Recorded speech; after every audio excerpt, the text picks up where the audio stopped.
play. I like it when they just have Eastern and Pod open to them right at the start, and they can dive right in there. I don't know how much I care for that myself personally, because the bow is not a great weapon for trying to get a bomb drop in the escape. You can't really do any area of effect stuff with it. It looks like they are off, so we'll see what they get shortly.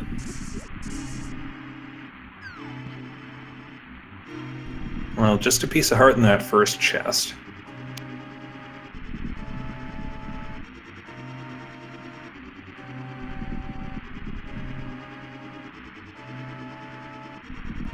But yeah, you're completely right about the bow not having any area of effect. You can take down enemies, but you need to be so deliberate with those shots.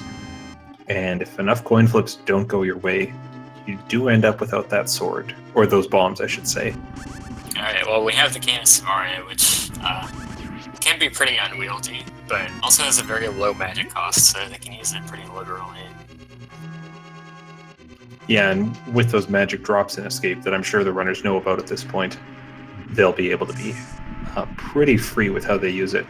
Heart container coming out of that chest in Escape. Hitaka taking a pretty good opportunity to kill one of those guards outside of the cane block.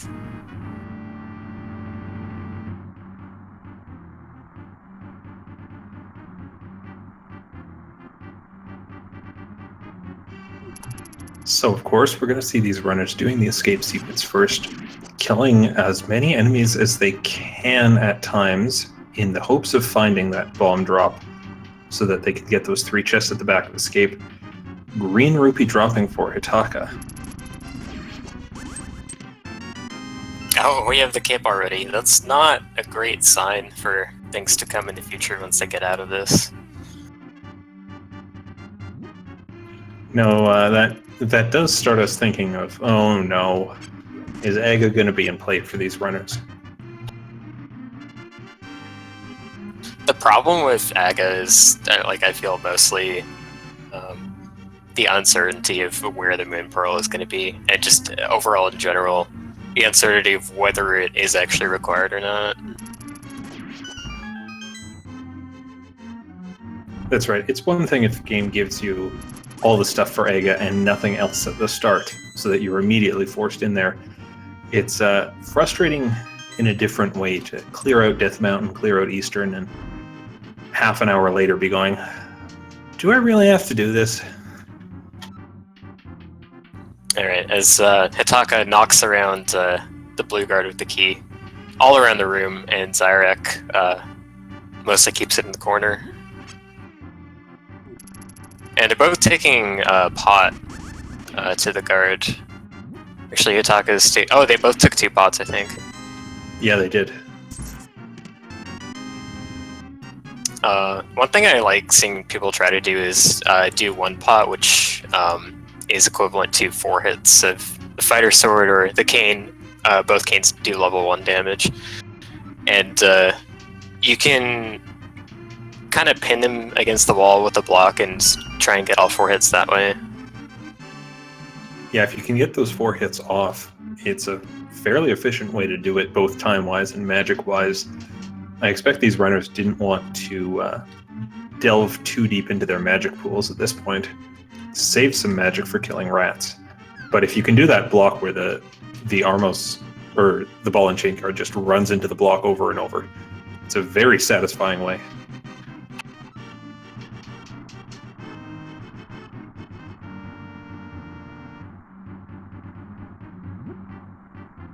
Alright, so Xyrak's more or less, he's close to a room ahead, pretty much a room ahead at this point.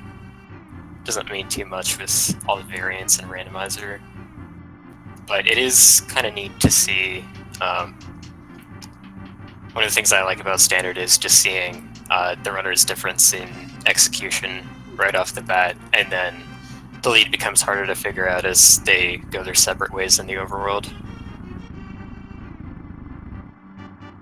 Yeah, Xyrak a bit ahead going through Escape. I think he did not stop to take out as many enemies, where Hitaka's diverting a bit, trying to get that kill off for some bombs.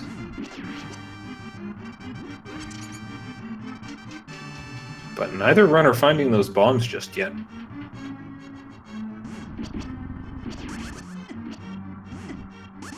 So it's only 3 items that's behind this this bomb wall in the sewers.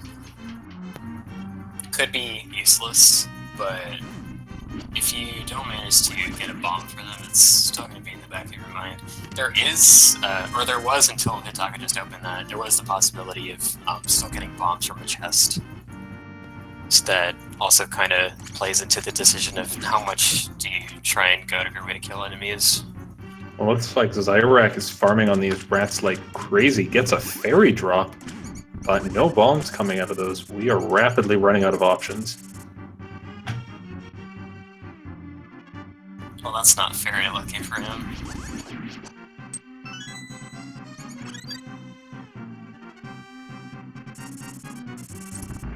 I don't have a response. I'm so sorry. I'll try another time, I guess. Hitaka, not getting a bomb through all this time, is just choosing to move on. Probably gonna see Xyrak do the same. He's only really got this room to have a chance. But he's really persisting. He really wants that bomb. Yeah, and I don't blame him. Yeah, at this point, if the runners leave like they've done here, without bombs, without getting those 3 items, then to get to that chest, they're going to need the power glove to lift a rock in the cemetery and drop down, or they're going to need to redo that whole escape sequence. And if power glove is behind those 3, or behind that bombable wall in those 3 chests, it's going to be a long time before we see it.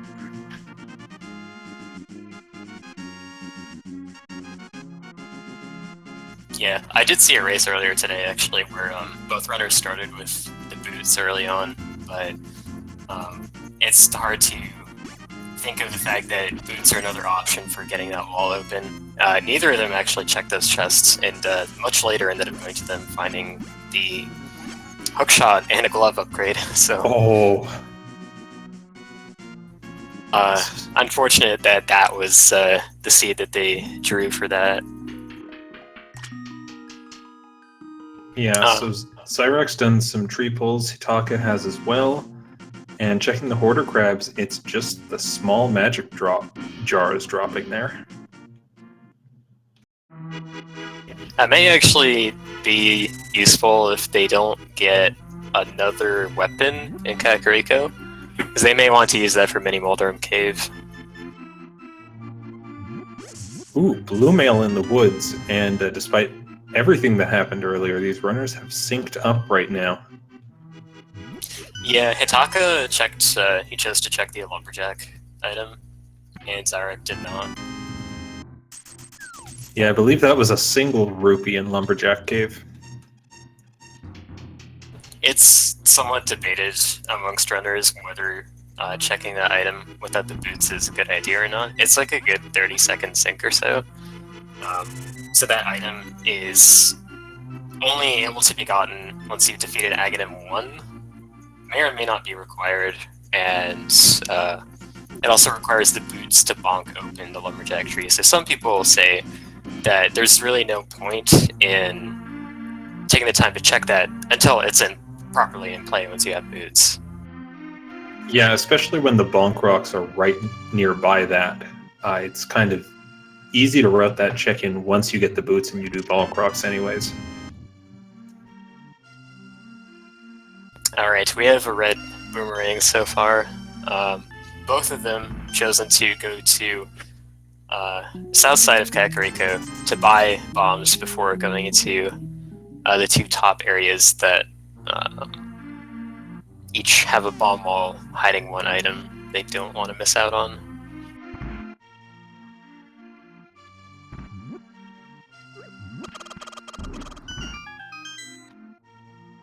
Oh, Hitaka getting that chicken wedged in the wall right there.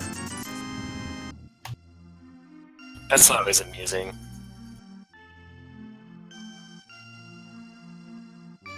I think that chicken may be a bit scared of him. I think there's another word for that, but it's not coming to mind. Frightened? It starts with a C. I can't remember. Cowardly. Ooh, Xyrak finding the flippers down in the well.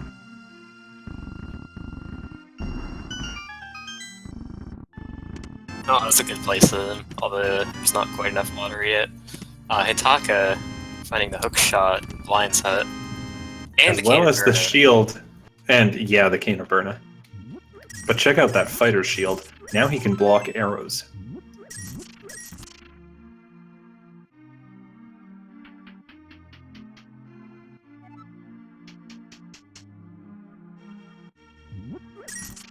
So we get a nice little high five there.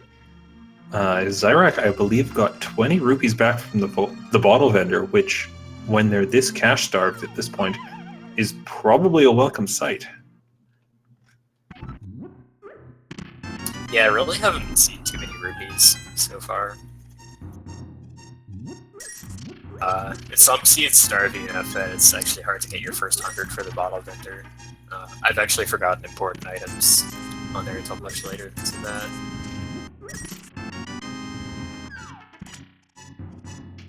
And I don't think we've seen a map check from either of them. I don't believe we have. Map checks are another thing that are kind of debated. There's some people that like to do them right away, and there's some people that say that it's useful to take the time to do them until you need to make some decision on where to go, rather than just doing the straightforward early game route. Yeah, the early checks are so well defined just because that's where your highest density of item locations are. That's where you're most likely to find stuff. Race game only with 20 rupees here.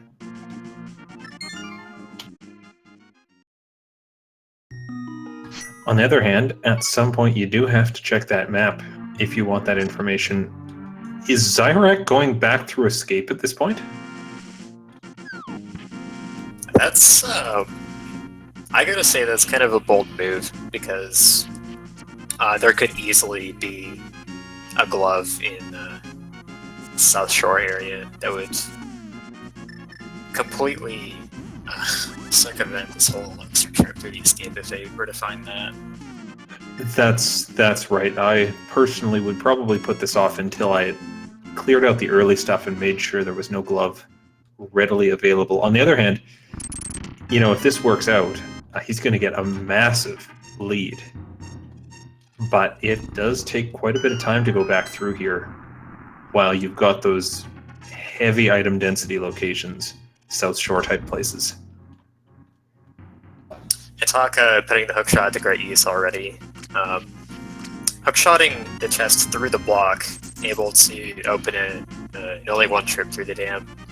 Normally, if you don't have either the hookshot or the mirror to do fancy stuff in there, you need to go in, push the blocks in your way so you can get the chest, and then go in again to flood the dam so you can get the soggy item outside. Yeah, and hookshot also comes in so handy right here, because you can take out those mold worms in one hit. Xyrak in the back of escape finds 20 bucks a bottle and the flute.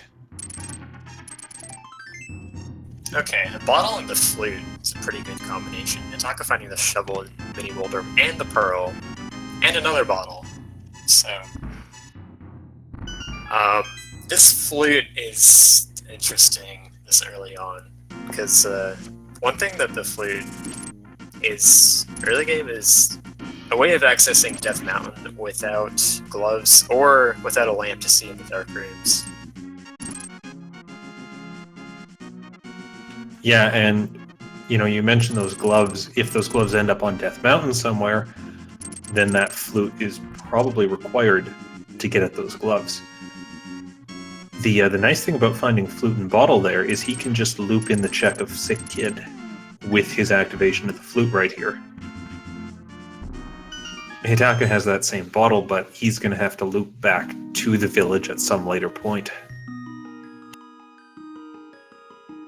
Yeah, that play from Xyrak is paying off a lot right now. Yeah, even from here, he's going to get this.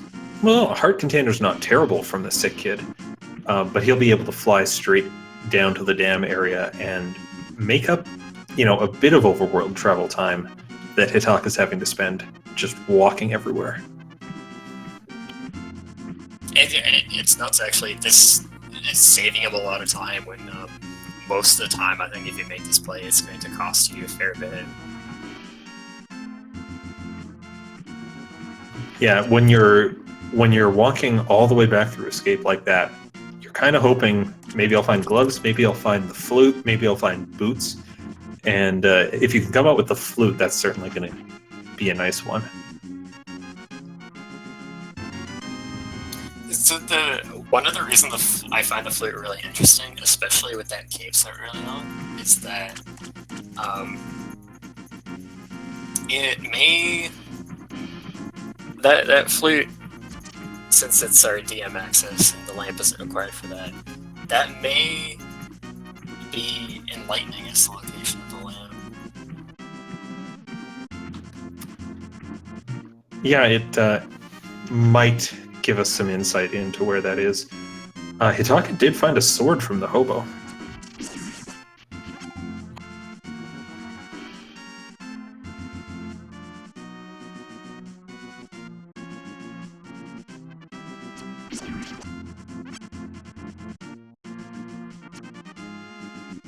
And Xyrak looks like he's going to check on Ice Rod Cave as well. You know, just kind of making up little bits of time every time he flutes there. But what does Sahasrahla have here?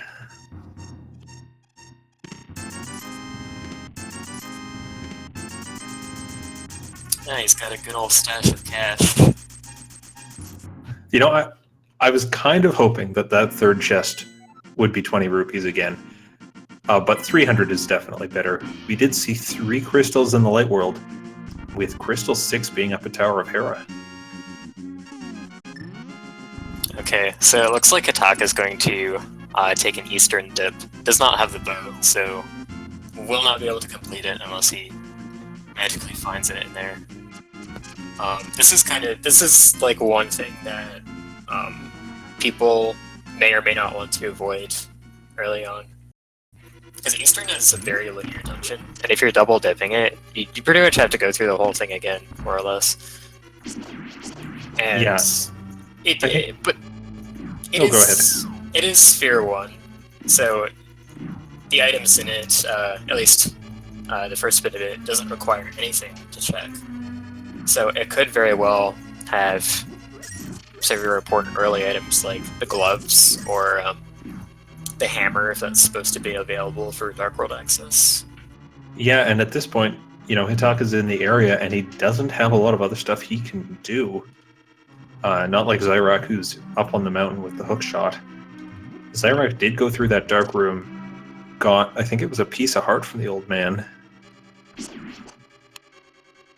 Hitaka also not having the flute, if he were to have to eventually make the eastern dip, he'd have to walk all the way back to this area, so that's one thing that plays into factoring whether you want to take this dip or not.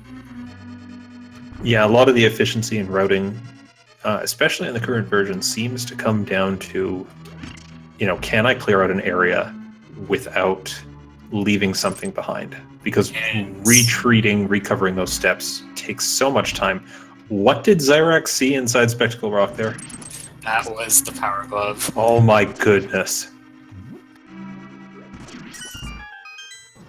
He's gonna have quite an early lead until Hitaka goes and finds that flute in the escape, which it's looking extremely likely that going through the entire series the second time is going to be required.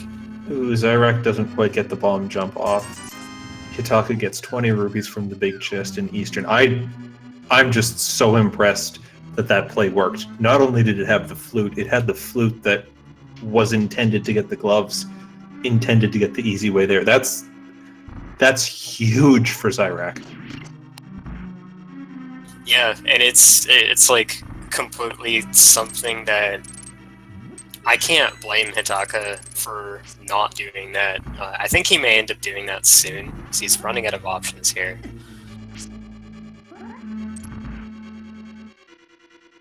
Yeah, we didn't see him go up to Zora area just yet. He may, he's very close to that 500 rupees. We might even see him dip into the dark room here. to farm a bunch of rupees, or rather just pick them up from the ground. He is going to save and quit here. But Xyrak's over in East Death Mountain in Paradox Cave. This is probably going to pay out handsomely. Oh, actually, yeah, so the flippers, I kind of forgot about that. Those could potentially turn up another glove if Hitaka is lucky.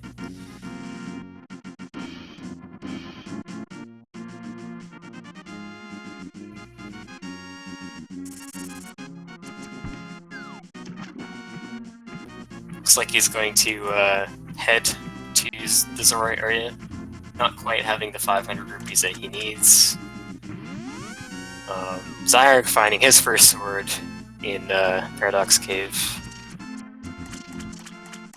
He's going to do another bomb jump to get to the top more quickly.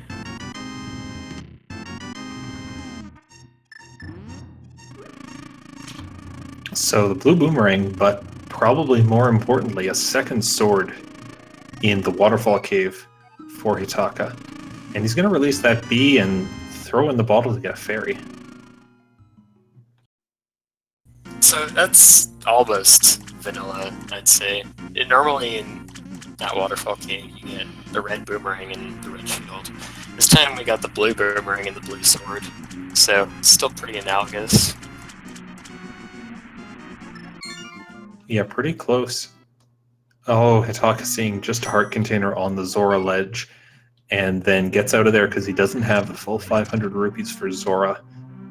At this point, I think he is down to escape. Looks like he's headed that way.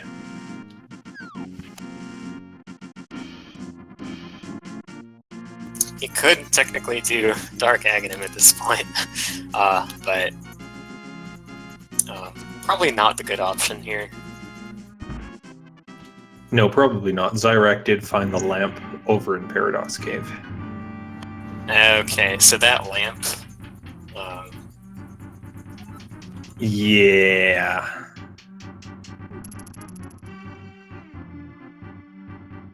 Well, Xyrak's setting up a Houlihan play. If you bomb yourself into this hole, I believe the camera doesn't, or gets dislodged. The game doesn't know where it's supposed to put you, so it puts you in this default room that has 225 rupees and a little plaque that in Randomizer tells you who's won the previous tournaments.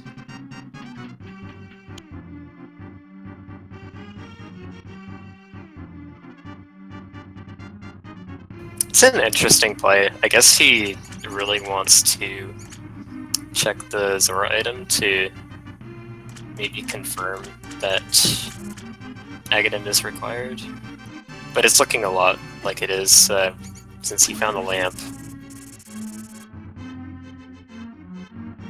The one thing that would save him from that at this point is turning up the hammer, but that's pretty unlikely to turn up given that it looks like the intended progression of the seed is to go through Aghanim.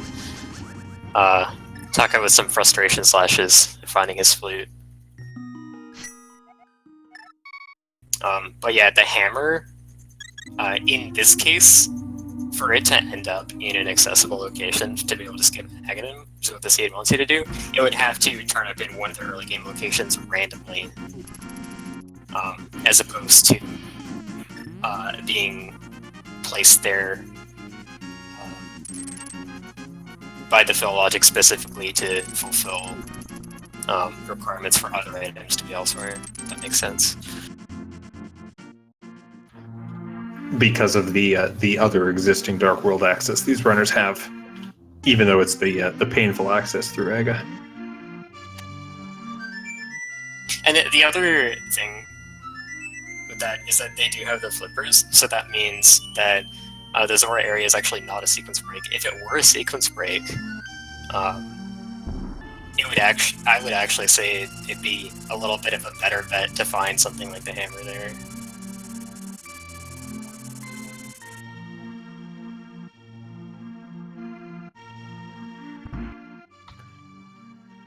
Yeah, as it is in play, and we've seen, 3 of those 4 locations, only King Zora himself is still on the table.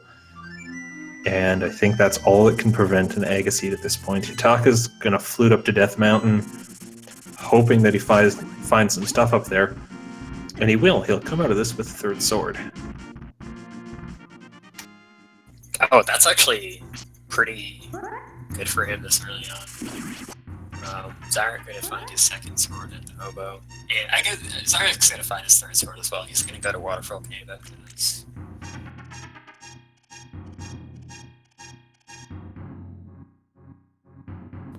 But Xyrak's decision to check the right area at this time is going to even things out between these two a lot. The thing that's going to be separating them is Hitaka's dip into Eastern.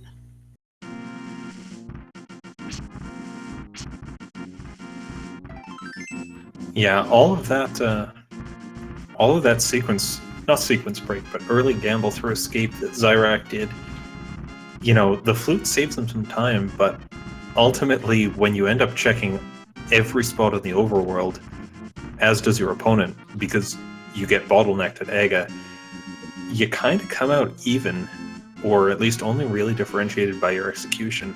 We might see some simultaneous tower climbs.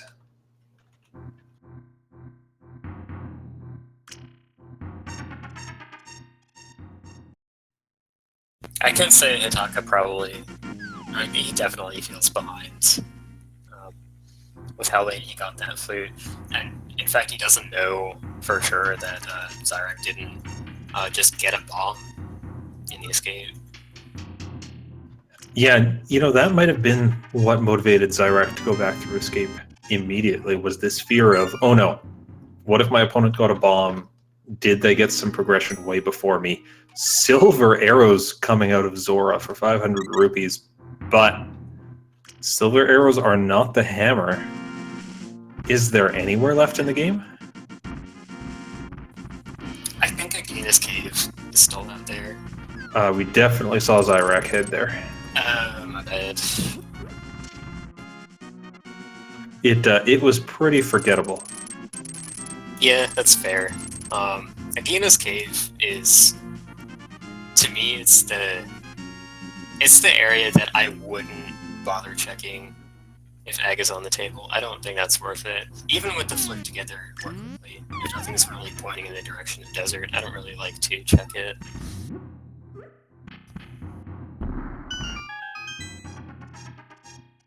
But it's pretty common to see Sphere 1 progression, like the Mirror or the Cane of Samaria, or just odd items like that end up there unchecked by both runners until an hour in. Yeah, and you know, in this situation, I can see why the runners would check it, just because there's no worse feeling than doing Aghanim, doing that whole tower sequence, getting to the end, and then later in the game finding your hammer was accessible. Yeah, I do think that is rare. So Xyrak making a last-second debate on whether he wants to dip Eastern or not. Chooses not to. He checked his map right before this, so I feel like his decision was influenced by the fact that Eastern is a crystal, which means you'll have to get to the end of it eventually anyways. If Eastern's a pendant, it's a lot less unattractive. I say specifically less unattractive and not more attractive. Yeah, there's still that chance. It's a pendant. You go through it, you get 2 of your items, and the last item is still on Armos, and then you go, do I have to head back in there later? Plus, it's just a long ways to go.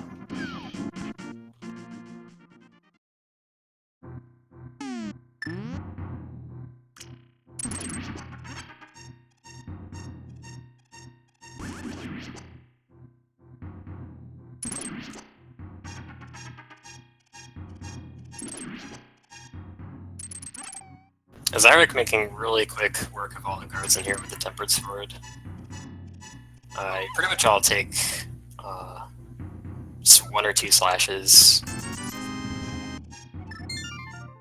Yeah, even in that first room, you know, normally it's 2 spin attacks with the Tempered Sword, but you can get it down to 1 spin attack with, 2 spins with the Master Sword, 1 spin attack with the Tempered Sword. It just all runs faster. Looks like Hitaka is going to skip King Zora for the moment and head to Aga. Turns out to be the right play, but now I wonder if he's ever going to get the silver arrows, and if that could end up costing him time in the final battle.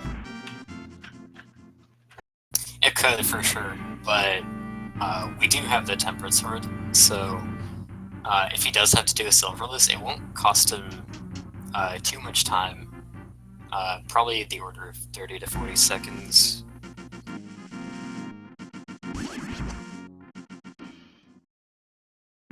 As for silver saving time elsewhere, we don't know when that bow is going to show up.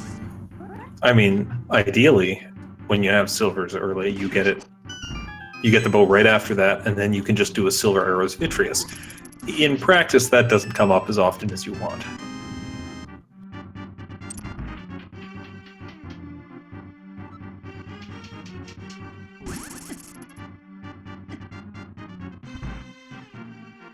Alright, Xyrak's reached the top of the tower. He's going to have this Aghanim fight. One of the nice things about Randomizer, of course, is that both runners get the same number of those silly blue balls. Get your guesses in chat for how many you think there are going to be.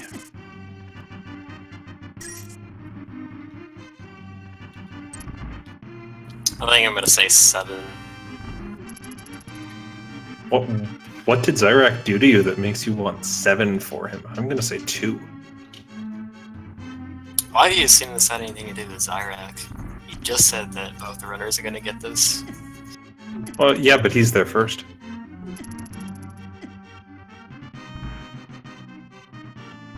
The interesting thing to me about the fact that the blue balls are seeded, in much earlier versions of the randomizer, they were actually removed entirely. You always got 0, but eventually they were added back in. Yes, I remember reading those change notes that the blue balls were removed. It was something along the lines of, occasionally, Aghanim throws a blue ball. This is a bug and we've removed it. A tongue-in-cheek reference to the fact that no one wants that to happen. So I think that was 0 that we just saw. That was definitely a 0. That is a chance. And that's what every runner of the vanilla game wants to see. Yeah, it saves you no time relative to your opponent because they're doing the same thing. The interesting thing, though, about the difference between the blue balls always being 0 and them being seeded is that it makes the amount of time the decision to fight Aghanim takes, it makes that time vary. Yeah, depending on how many blue balls you get, it can easily start adding, 30 seconds, a minute if things go poorly to that fight, and you can't be certain of it. Xyrak is opting not to do Palace of Darkness or Eastern Dark World right now. He's making the walk up to Catfish for 20 rupees. I think his decision's a pretty good one, considering he doesn't have any of the items that he needs. And he does have the hook shot to get across the river to North Dark World. If he wants to go to Palace of Darkness later, that's pretty easily accessible.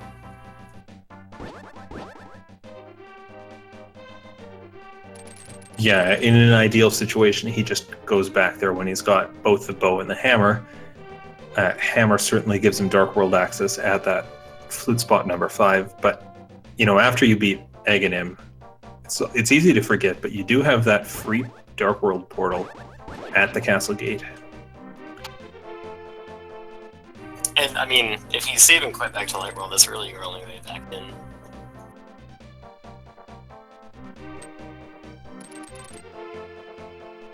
Xyrak not having the mirror is going to have to skip the graveyard check. And Palace of Darkness turns out to be the red pendant, Ice Palace the blue pendant, green pendant down in Misery Mire, and Swamp Palace being the other 5/6 crystal. Xyrak taking another check just to confirm that's what he saw.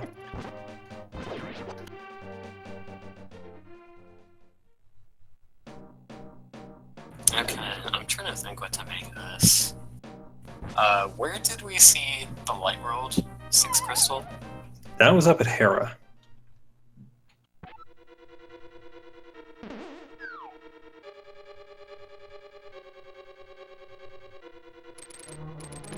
So mirror required potentially for both of those, or hammer required for both of those dungeons.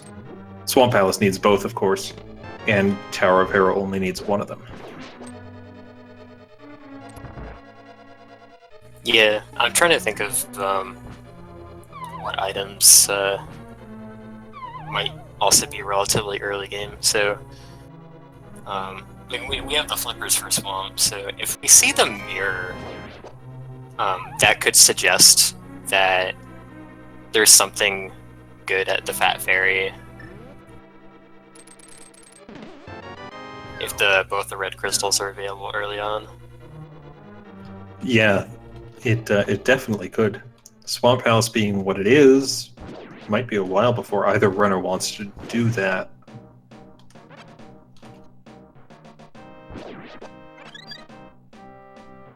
So Hitaka made his way up to Catfish, got that 20 rupees, gonna head to West Dark World now. Xyrak is checking the back part of Swamp Palace. I'm sorry, Skullwoods. The other SW dungeon. I get tripped up by that all the time because Swamp Palace isn't actually SW. I mean, Swamp Palace isn't exactly a swamp either, but we deal with what we have. So the area, out on the overworld of Mire, I believe is actually referred to in the game as the Swamp of Evil. And when placing, writing the names for the spoiler logs of what locations the items are, and I think also the spoiler logs for Entrance Shuffle, Carcat mentioned that he chose not to call the Swamp of Evil by its in-game name to prevent confusion from people new to the game who may be looking through them. Yeah, it's hard to keep those apart, and I personally couldn't actually tell you the difference between a mire and a swamp, other than one needs the flute to access in Link to the Past.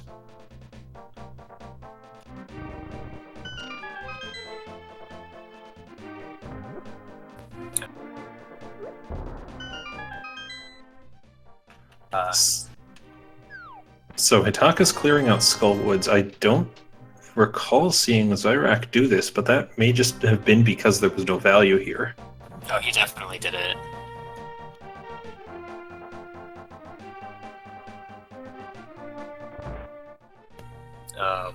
He'd still, he'd be a fair bit more ahead if he didn't, considering his lead already. As he finds the bombos in the sea house.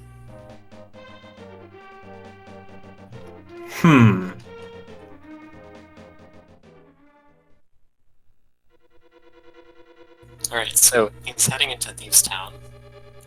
It's always a bit of a risk to enter without the hammer, because the hammer is required for the item inside the big chest. And that could be one of the 4 non-dungeon items in here. It could also be a required item.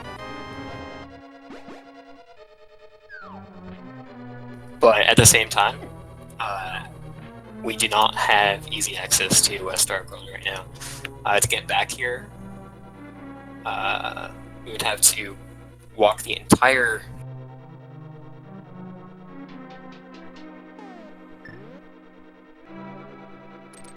Yeah, it's not a fun trip to retrace all those steps. And, you know, there are 4 items here. There is that chance we'll see the Titan's Bit or even the hammer show up in Thieves' Town. In which case you don't want to be retreading that. Xyrak does get the magic powder, though.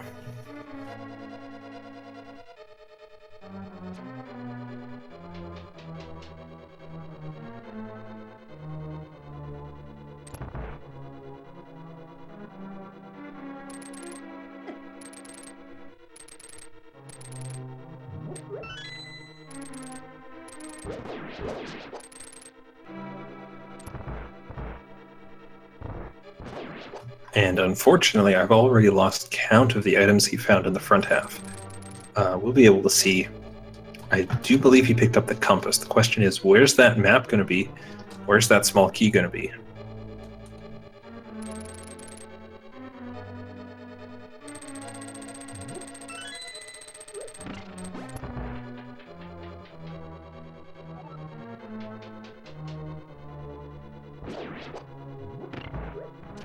So Hitaka is going to follow Xyrak into the back here, going by that same logic of, I don't want to leave this spot behind given how long it takes to get to this dungeon right now.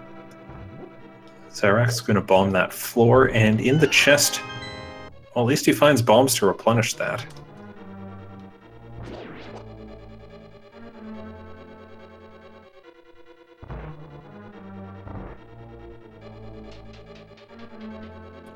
But at this point, we're running out of options, even for stuff to come out of Thieves Town, as this seed is just dragging the runners along painfully slow.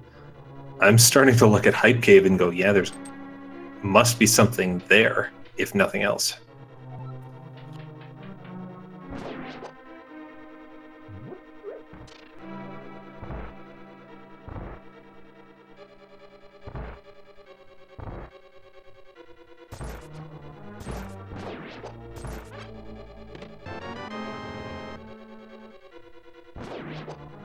And an arrow upgrade down in the basement, so we still haven't seen that small key, which means it's locked inside the big chest.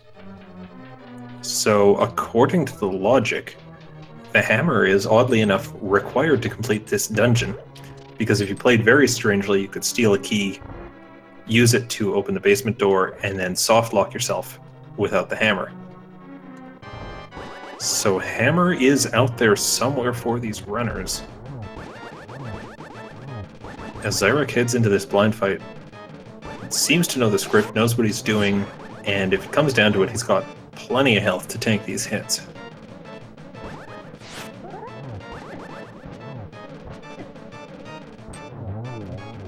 There we go, only taking 2 hearts.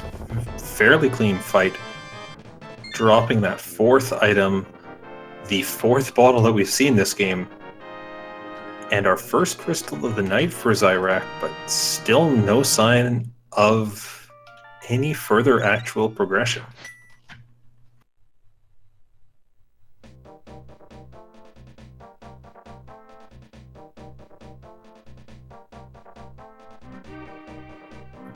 Hitaka's going to be retracing those same steps as well, just a couple minutes behind Xyrak in this linear string they're running.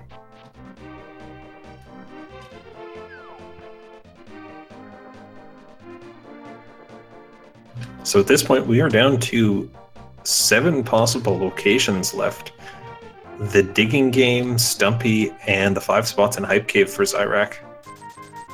Hitaka going to follow along that path. And, well, that's not progression, but a buttered sword at this point is not something you turn down. At the very least, if these runners are being strung along, at least it's going with some nice gear for them.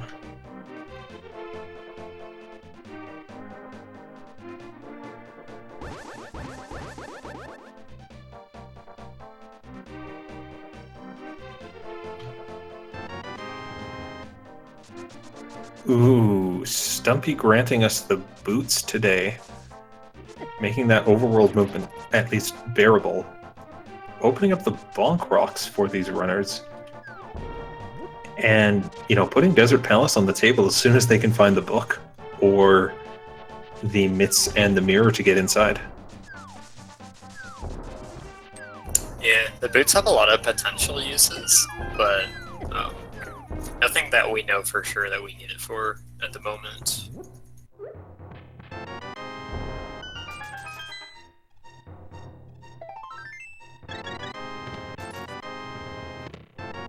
Ooh, Hype Cave coming up only with a fire shield and nothing else really, just kind of bugging these runners with its complete lack of options.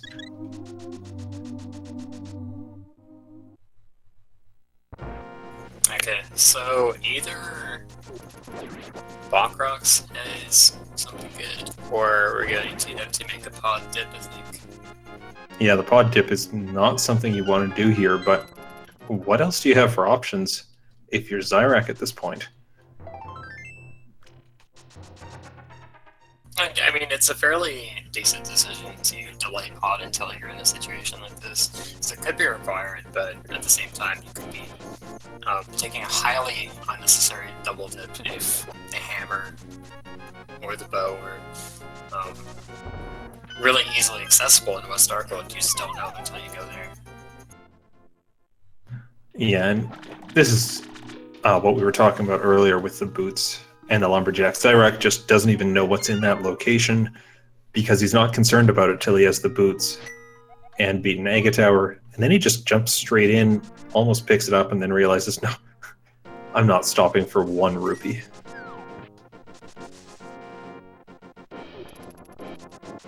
Alright, so he's gonna go back to Castle Portal, his only option in the Dark World at this point.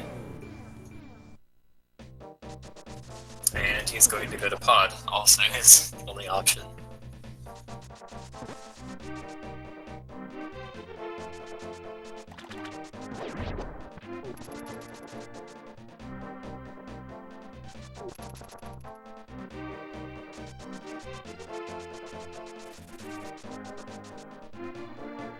So we're going to find some kind of progression in Pod. What do you think we're going to see in there? Well, what I want to see is bow in that first chest, so they can do the right side, and then the hammer somewhere else in the dungeon, so they can just clear it off while they're here. I mean, clearing out Pendant Pod is not lovely, but at least you can do it. What I'm afraid of is that we're going to see Titan's Mitts come out of here, just because that makes it a frustrating but necessary dip. I am kind of betting on seeing the Titan's Mitt here. And Hitaka looked like he was gonna go straight to Pod there, but then realized, no, I don't have the hammer. I can't get across this bridge. So he's gonna do that Bonk Rocks check and probably head to Palace of Darkness as well. Xyrak does get the key, so of course the rest of the dungeon's open. So, they're needing to be 2 items to be able to clear Pod. I think it's just a lot more likely that we're going to see the Titan's Mitt. That's going to open up so many more things for them to check. I really don't see a one-trip full clear happening here. Not that they're going to necessarily need to, because it's a pendant. Well, the nice thing is the seed's given them a ton of bottles so far. There's the mirror. Xyrak's got the stuff if he wants to do the right side with the potion glitch. Looks like he's going to pass on that for the moment and head to the back, though. A mirror is a really nice thing to find here. I like to call this dungeon Mirror Palace because of how many times the optimal route ends up using the mirror. It's really painful to route this not having it.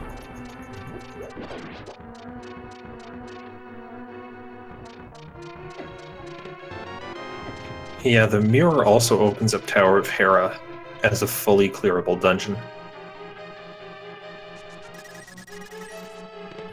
It also opens up that first chest in Swamp.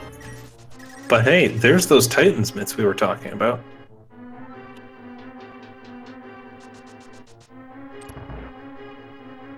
I have a feeling based on the items that we've seen in here so far, that hammer is going to be a pretty elusive find in this seed.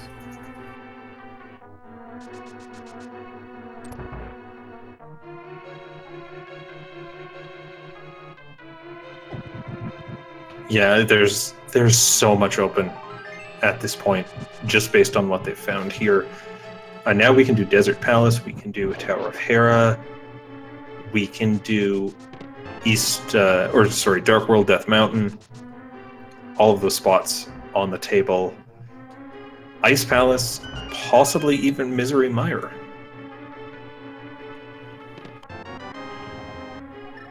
it just got a lot more possible finding the Quake Medallion. Ooh. At the very least, Turtle Rock is off the table till you have the hammer. Yeah, that may or may not be a good thing now, but Mire is also a pendant, so maybe a dungeon that they want to avoid. Yeah, Xyrak's going to do what I think is a pretty safe play here. He's just going to head up to Tower of Hera and clear out what he knows is going to give him another crystal. Not only that, it's a 5/6 crystal. Was he just dashing upstairs there?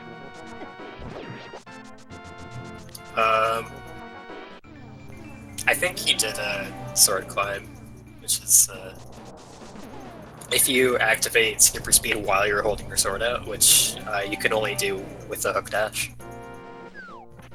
Then you can ascend the stairs at normal walking speed instead of the slow staircase speed. Probably not worth the time to set up on other staircases, but on that giant one, seemed to save him a couple seconds. Big key in that first spot in Tower of Hera, so we're not doing a basement play just yet. And Xyrak is actually going to climb straight up the tower rather than even check the chest at the back of this room. That's interesting, because that first chest could have one of the two items in here, and it could be an indicator of whether you need to check the big chest for the second item. Yeah, most of the time I'd see someone check it. I think when you have boots and hookshot, that big chest gets very quick to check, and it's so much on the way. I can see why he'd pass it by, just in the hopes of, I don't want to go anywhere near the basement door at all. Yeah, that's true. That could be entirely skipped. So that fall that he took was rather amazing, actually. He hookshotted the railing that was in front of him, but also passed over the star switch.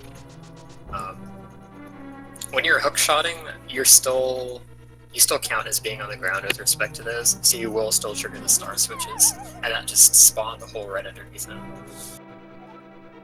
Yeah, almost a Roadrunner or Wile E. Coyote situation for him there. Hitaka's making his way through the back of pod, finds that Titan's mitt.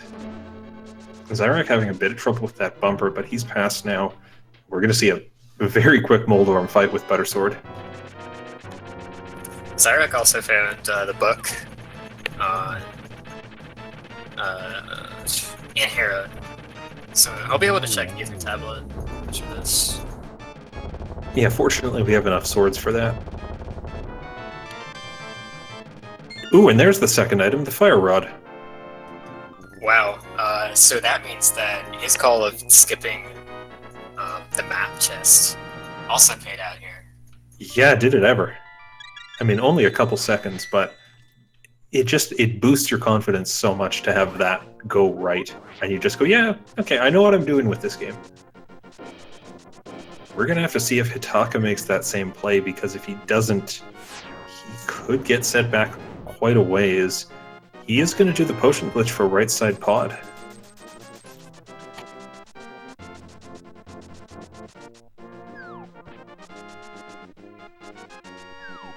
Alright, and Xyrak not having the hammer to check East Death Mountain, he's going to have to jump down and hookshot across the bridge. One thing about that book that he found is that it doesn't actually open up too much at this point. Since finding the mirror, having the flute and the Titan's Minute, we're already able to get to Desert. Hitaka actually making use of the potion glitch to check the bow-locked right side of pod. He's going to try and get all the living enemies off screen so that the game does not count them as being in the current room, and thus opening that door. Yeah, he had to kill those Igors, or those mimics rather, to get rid of them. Some runners will line up the red mimic on the pot, and then as they move the green mimics, that red mimic just walks into the pot over and over, and never gets on screen. Right side of pod has nothing of value for Hitaka, just a piece of heart and something else.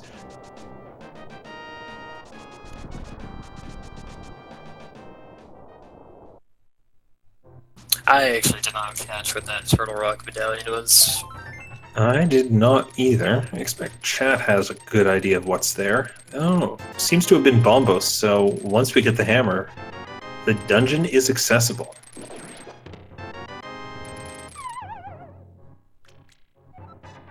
Yep, and with the fire rod, you know that you can definitely get to the bottom of it, which is a pretty scary prospect without the ice rod.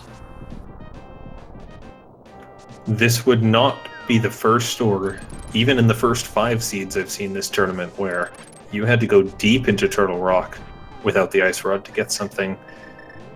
Xyrak back in Death Mountain, hopping down, maybe remembering, hang on, I can't do Spike Cave without the hammer.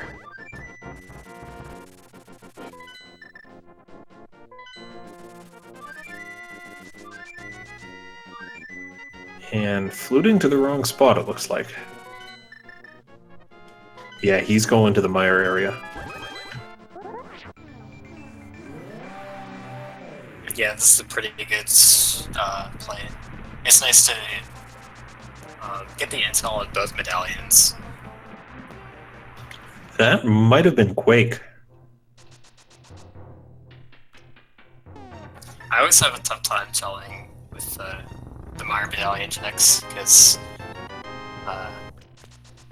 runners are so fast at getting it off the screen, and there's also the rain effect that makes it hard to see. Yeah, it definitely was Quake, though. So it is not only accessible, but fully clearable at this point. So that means Ether is completely useless, and I half expect Tyrannix to be holding it at this point. Yeah.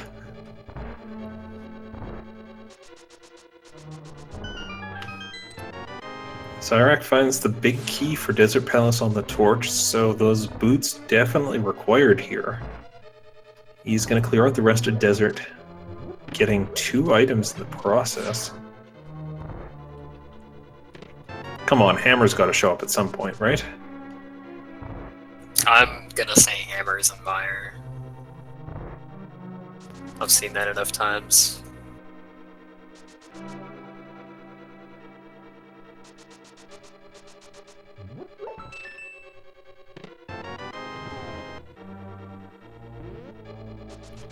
Xyrak almost mirrors out, then does his count of the items and goes on to check the right side for that one remaining item.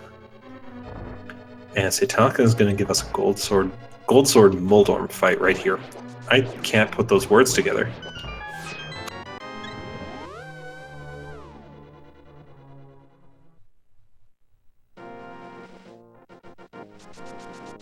Desert not paying out much, but we do have to finish it for the crystal. Hitaka getting his fire rod. So, I wonder if Hitaka will make the same play as Xyrak, or if he's going to start letting that fire rod direct him before anything else.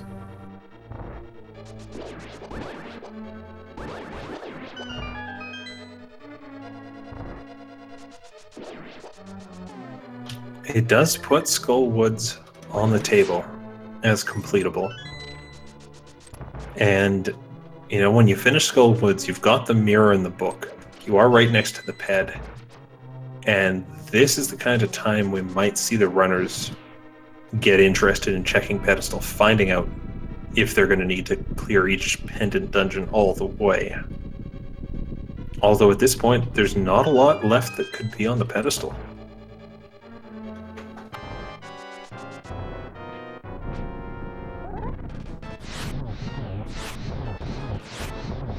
I was gonna say we're down to the bow, but that can't be there because pod is a pendant.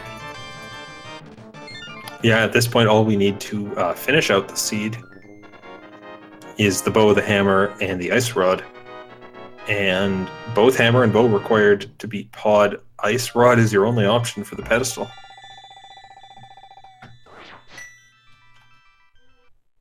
I mean, that would be about the literal worst thing we could see, but it's not off the table.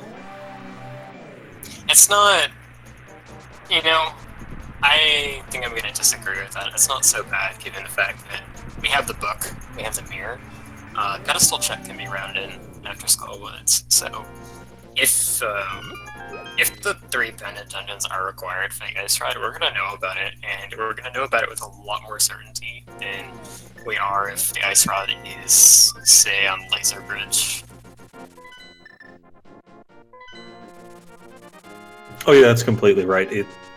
Now that you mention it, yeah, having that knowledge does just come in handy for not worrying about where that one item is. And especially in a sea this wide open, as the game goes on, you get worried. Okay, did my opponent check one spot that has the Ice Rod?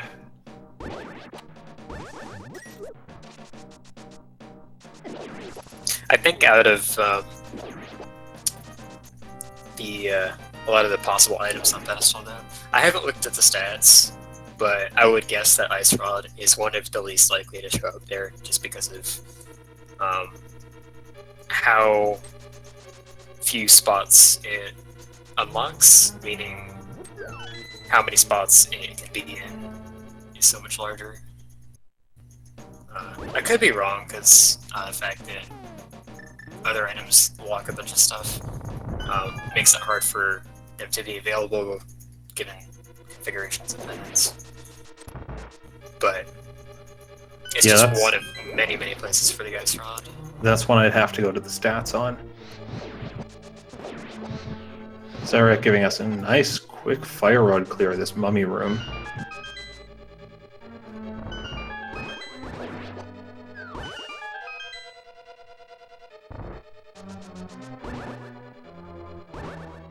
Ooh, doesn't manage to knock the mummy into the spikes, so he needs to go at it with the sword to finish it off and get that key. Fortunately, he took a hit in that room, so he's not going into this fight with sword beams. Yeah, speaking of sword beams, the gold sword does the same damage as spikes, so it should kill that Gipton in 2 hits. He actually hit it with a sword beam by accident.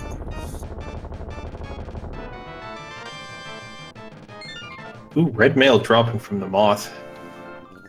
Not strictly required, especially not from 2 runners who are 3-0, but definitely going to make you worry less about your health as the run goes on.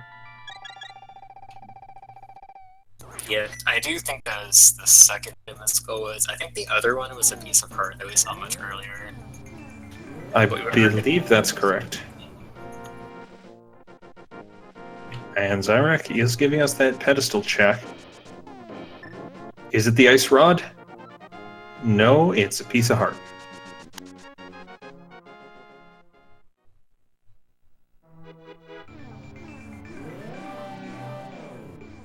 That's pretty much the opposite of the Ice Rod, with how cold it is.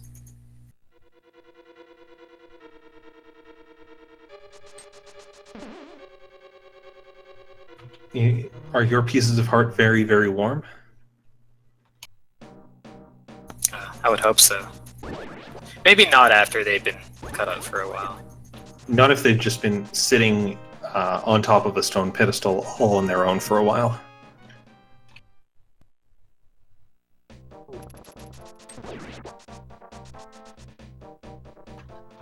Oh, Xyrak checking some overworld stuff before he goes hunting in any more dungeons. I like this. This is a good time to head up to both Graveyard Ledge and King's Tomb. And if he wants to float away from here, he doesn't even have to go back into the Dark World. He can just hop down and lift that rock with his Titan's Mitt. Yeah, it's nice to be able to route in this location like this, because it is a location that is very easy to have a hard time to route in. Wrap your head around that one. I mean, the best time to check it is when you're in the area. The problem is nothing's really in the area. Skullwoods is not the farthest from it.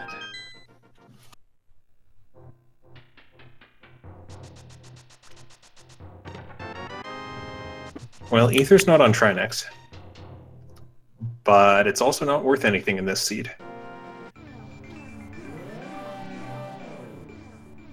Over on Hitaka's side, we're going to see a Fire Rod strat on Landmos. Needs 2 hits per snake. Unfortunately, he missed a shot there. He may not be able to complete this without switching to sword. There we go. His gold sword does the same damage as the fire rod anyway, so it would have been easy to sub in sword hit or two.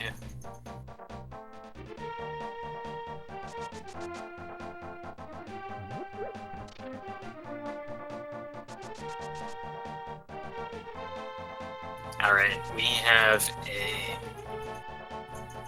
blacksmith check. Probably going to get that purple chest out of the way as well. Actually, don't think we've seen the magic bat yet. This is probably the best time to route it in. Yeah, without the hammer you can check magic bat, but you lose your Dark World portal in the process. Smiths with the 10 bomb capacity upgrade, but Xyrak can go into the Dark World here, grab the chest, walk to the right, mirror, and then just float away when he's done with the bat. Means he is going to leave that cave south of the Haunted Grove and the Bombos tablet unchecked at the time.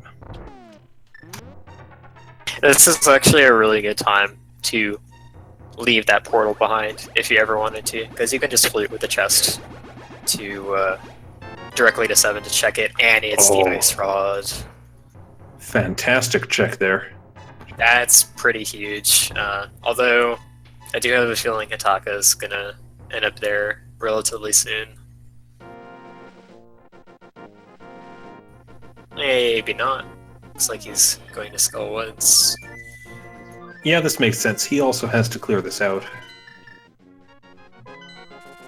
Yeah, it does more. It does make more sense to do this now than to do other overworld stuff right at this moment. Xyrak, curious as to why he's still dragging that purple chest around.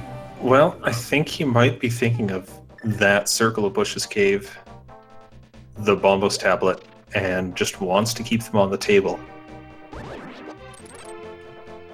I would still, like, he didn't have, the thing is he didn't have access to his portal anymore. He had to go all the way back up there, dragging his purple chest with him to get to it. It would have been probably a lot more efficient to flute to 7, be done with the chest, and then just be able to do the rest of this without it. Yeah, I expect so. He is making up a bit of time by hookshotting into trees and then starting a dash immediately to get that dash speed despite holding the chest. But, ooh, he's just left that Circle of Bushes cave behind. Yeah, he just may not have thought this through. But, not having full mobility while dragging this chest, if you press the A button, you will drop it, unless you're in the middle of something else that's uninterruptible, like hookshotting or even getting hit can help you out there. It's not a great position to be in if you have the boots. If you don't have them, it's fairly moot. Oh, so he's going to loop around right now, go back to that cave. It may have just slipped his mind while he was running by. Trying to keep all those things on your mind can be tricky, especially when you're looking for ways to dash with the chest. Hitaka has taken out Mothula, though, so that's a 4th crystal on his side. Oh, okay, that is pretty huge. I'm very glad he went back to that cave. That's a hammer. At this point, we are bow away from go mode. I'm kind of surprised that he didn't go and check the Bombos tablet right after the purple chest, even after realizing that he needed to double back for this. I guess it looks like he's double backing again. At this point, he is going for Bombos, but also on his mind has to be Swamp Palace. It is clearable fully at this point. It gives them a crystal. And for all we know, it could have that bow. Yeah, this is now a fairly tough call to make. As for where to search for the bow, because we do have Swamp as actually he's floating to 1. Is he going Turtle Rock? I think this may be the better call on his part, because fully clearing Turtle Rock is completely possible right now, and will cost him very, very little as opposed to go-loading it. There's also the issue of taking extra time to climb up Death Mountain in extra time instead of saving Turtle Rock for last, but the possibility of bows here is still pretty strong, and it's also like somewhat inconsequential. Here's the thing. Let's just assume that it takes the same amount of time to check left side Swamp as it does to walk up to Turtle Rock. Turtle Rock, we've seen, or at least I've seen over and over, has something for you. Swamp sometimes does, but I feel like many runners these days are going, Turtle Rock's got to have the power for me. And on those grounds, it does seem like a strong play to head up here, even if potentially you're running over that same ground twice. Yeah. I mean, it's definitely not true that the trip up to Turtle Rock in extra time takes as much time as checking left side Swamp Palace. No, that's the other thing, is it's relatively quick to dash that whole way, and draining rooms in Swamp Palace is a slow process.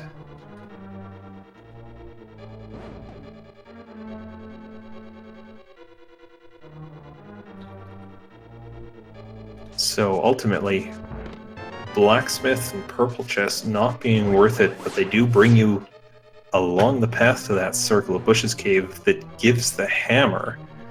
Hopefully Hitaka heads that way soon.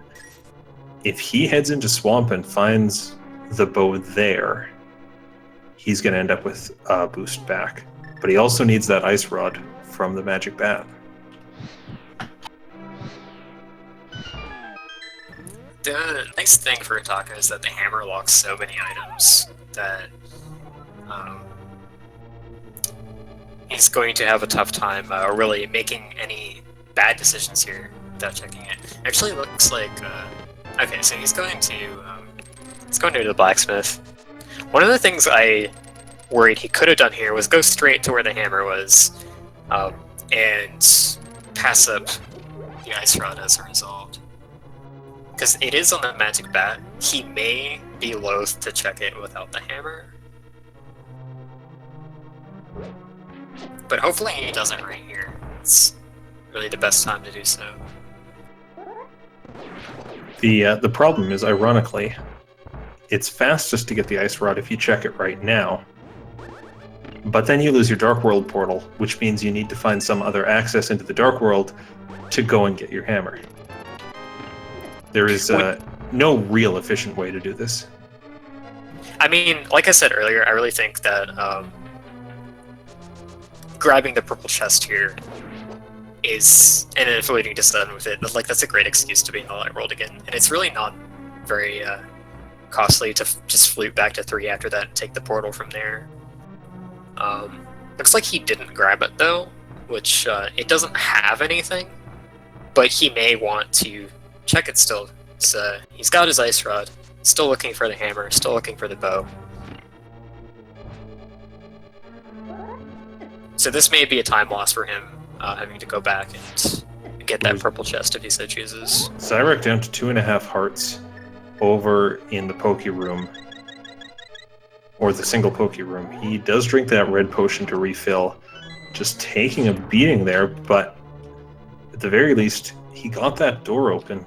What is in that lava chest? A piece of heart that gives him a whole new heart container.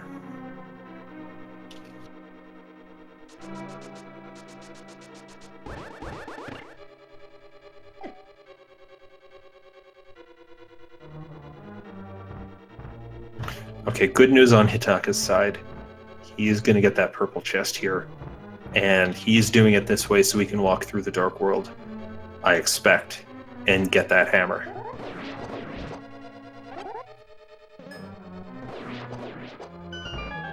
I don't necessarily agree with the way that either of the runners have chosen to do the purple chest sequence, but it is really helping them out in finding the hammer.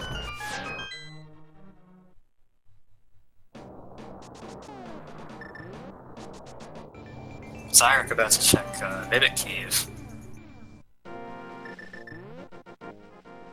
I mean, ideally, you would have checked that chest or this cave with the hammer on your first trip through South Dark World, but for that, you would have needed the mirror.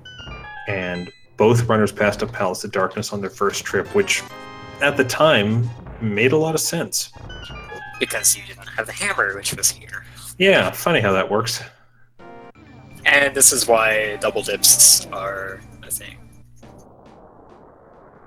It's why sometimes they're necessary evil. Like, some people, I think this more applies to people starting out, but they're very averse to double dips, also very averse to pennant dungeons, and you just can't play that way. You can't play that way an excessively large amount of the time. You can't really default to it necessarily if you want to succeed in these races, because you're going to end up tripped up by situations like this.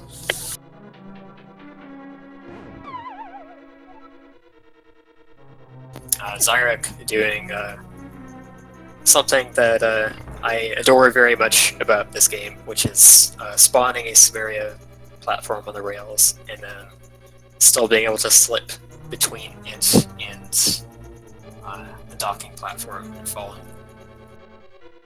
It's a skill that takes a lot of work to practice. I've been working hard at it recently. I'm getting pretty good at it. Yeah, I'm sure it takes a whole lot of skill. On Laser Bridge, we have some bombs. We have a bug net. Ooh, we have a mushroom.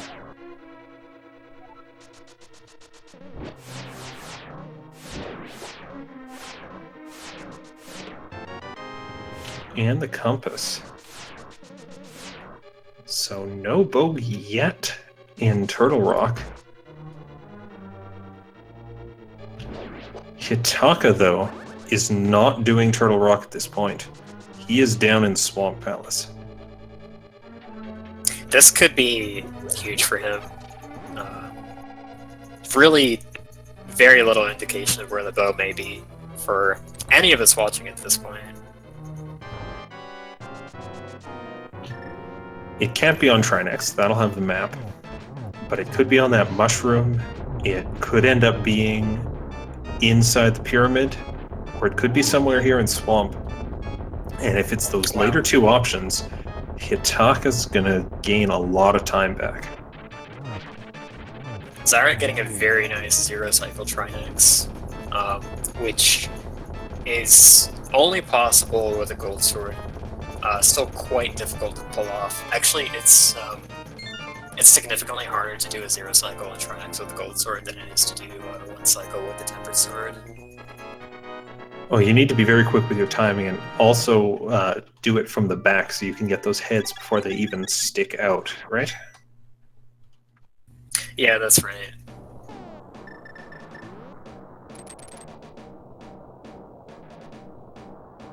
So, Xyrak choosing to stay on Death Mountain. I think this is really the only opportunity left to check Spike Cave. Couldn't do it before because we didn't have a hammer. Yeah, this is the best chance you're going to get for doing it. Like, really, Spike Cave is one of those options that there's never really a good time to check it, so you just take the least bad one.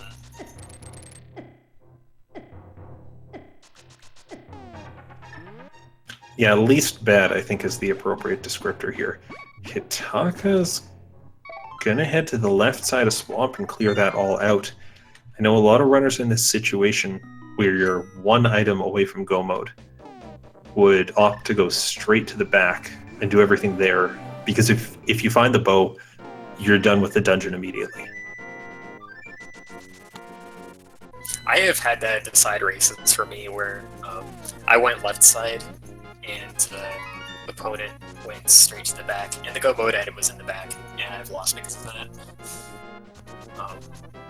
It's something that's on my mind for sure, but it's still like it's somewhat of a play to go left side at this point. I don't think it's really the better percentage play here, but if Hitaka finds the bow on left side, he will have gotten it without wasting the time of re-entering the dungeon after completing it. And if it's on the left side especially, it will be a big leg up for him catching up to Xyrak. Yeah, Xyrak turned in that mushroom and did not get anything from the witch's hut except choosing to buy a blue potion. Probably a worthwhile choice there. Xyrak is back in the village of outcasts. He is doing hammer pegs. Oh, that is it's an interesting item in this case because it's the bow's here. It's nasty. Yeah. Heart container and a ton of money in left side swamp for Hitaka, so he's probably going to end up checking these spots anyways, just to clear all the items out of Swamp Palace. But ultimately, no luck there. So I think I said hammer Myron before. I'm gonna say bow and Myron now. You know, if it comes down to that, I think Xyrak has a definite advantage because I would expect Hitaka, after clearing this dungeon, to head up to Turtle Rock. Just on the grounds, it's the crystal, you're doing it at some point. You don't want to be running around in pendant dungeons until you absolutely have to. If it comes down to that, Xyrak's going to get a major lead, as he's just kind of ahead on all that progression.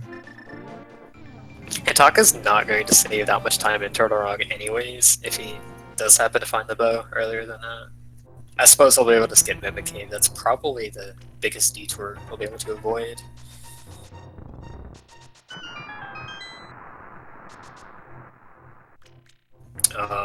I have a feeling that based on how... Well, let me see. Hammer was one of the later items we got in this scene. It was locked by the mirror, so I have a suspicion that the bow may not be behind it.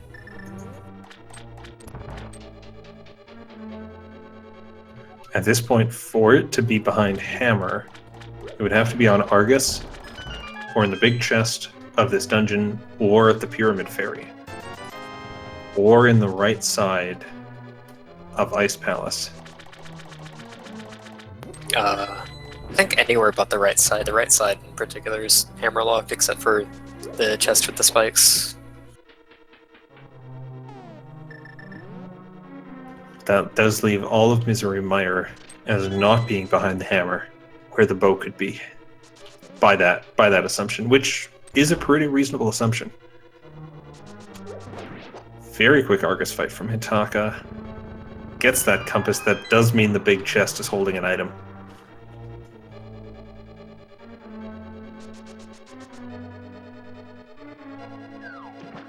This is the other thing about doing left side swamp right away is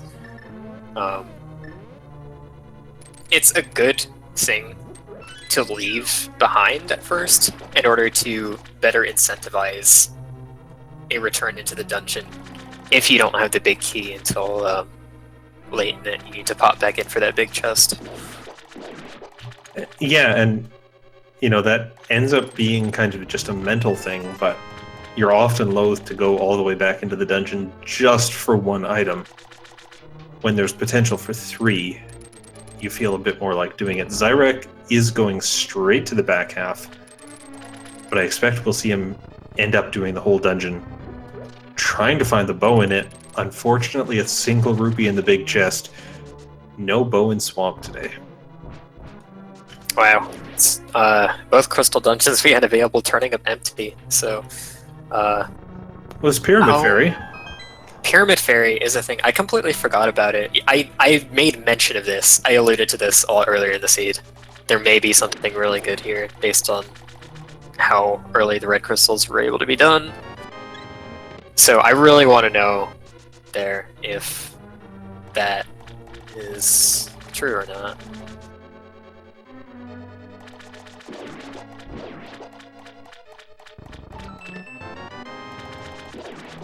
And what's nice about having defeated Aghanim 1 is that you get to take the castle warp as a shortcut to there.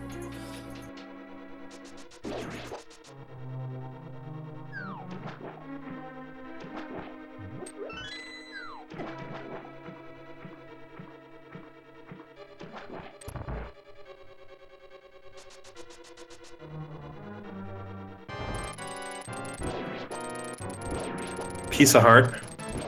And an arrow upgrade, but no thing to fire arrows for Hitaka. Where does he go at this point? Does he do the crystal play in Turtle Rock, or does he start gambling on pendant dungeons, which would end up being correct? Yeah, an unpleasant situation seems to have arrows. Hitaka's going up the mountain. This is a Turtle Rock play. This is gonna give him a crystal, is not gonna give him the bow. It's also not going to give him the lead. No. You know, Xyrak still has a bit of swamp to clear out, and I expect we'll see him do the pyramid as well. But he'll be done that a few minutes before Hitaka's done Turtle Rock, and for Hitaka to come out on top, Xyrak's going to have to guess incorrectly and find the bow late in the wrong pendant dungeon.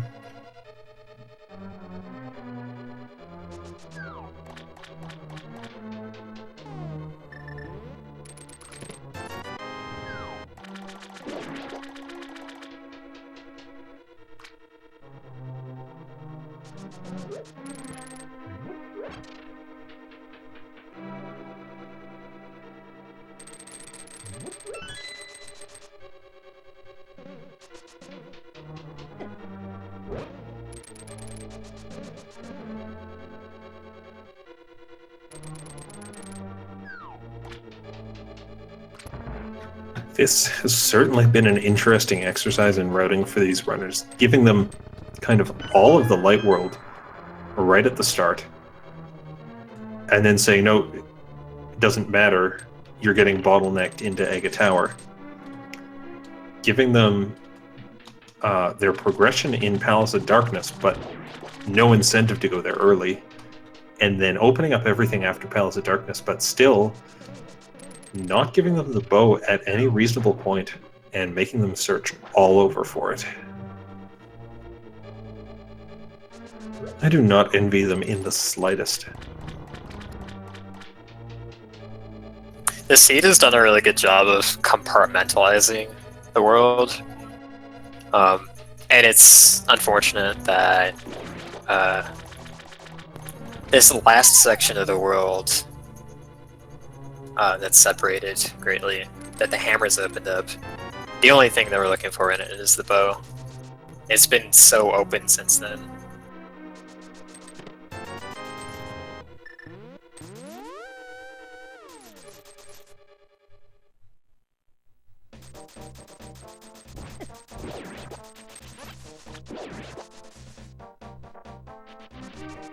Now, the other spot we haven't seen Hitaka check, although Xyrak's been there, is King Zora himself.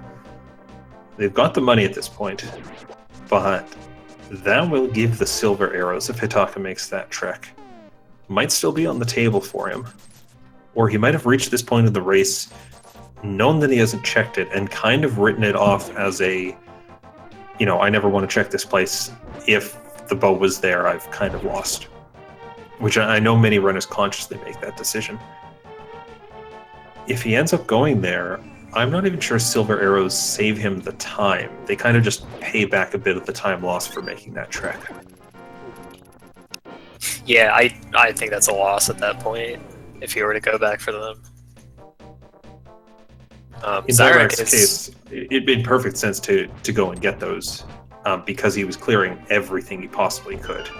looking for some way to avoid doing Aga. Yeah, it was just he went in that direction with 450 rupees and was kind of banking on getting the remaining 50, and that did not pay out for him. Yeah, he ended up having to withdraw from the Zora area a bit too early.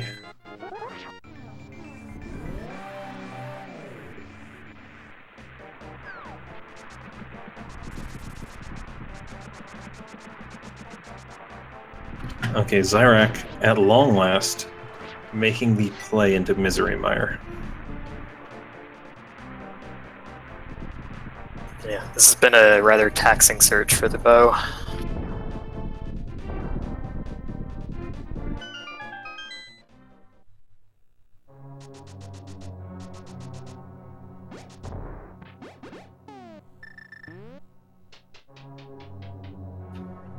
I think at this point it would be a fine thing to find. I don't get it. A fine money.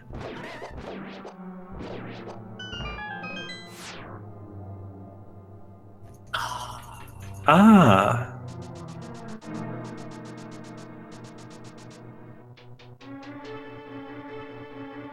So I wonder, did green pendant being at Misery Mire play into it for Xyrak? Ultimately, you know, Mire having 2 items plus the green pendant is the same count as Ice Palace having 3 items in it. But there's also like exactly what gates those items to factor into it, and that depends at what point you've gotten them. It does. So you were saying earlier, you thought bow would probably not be locked behind hammer. What's your rationale for that? It's a little bit less likely. Not a huge amount at this point, but a little bit less likely because the hammer was gated behind the mirror, so that's one extra sphere in. And it's more likely that the bow would show up kind of evenly balanced with the hammer than be locked behind it as well. Yeah. Kind of, you wouldn't add more things to the chain. On average, of course, any given seed is going to deviate from that average.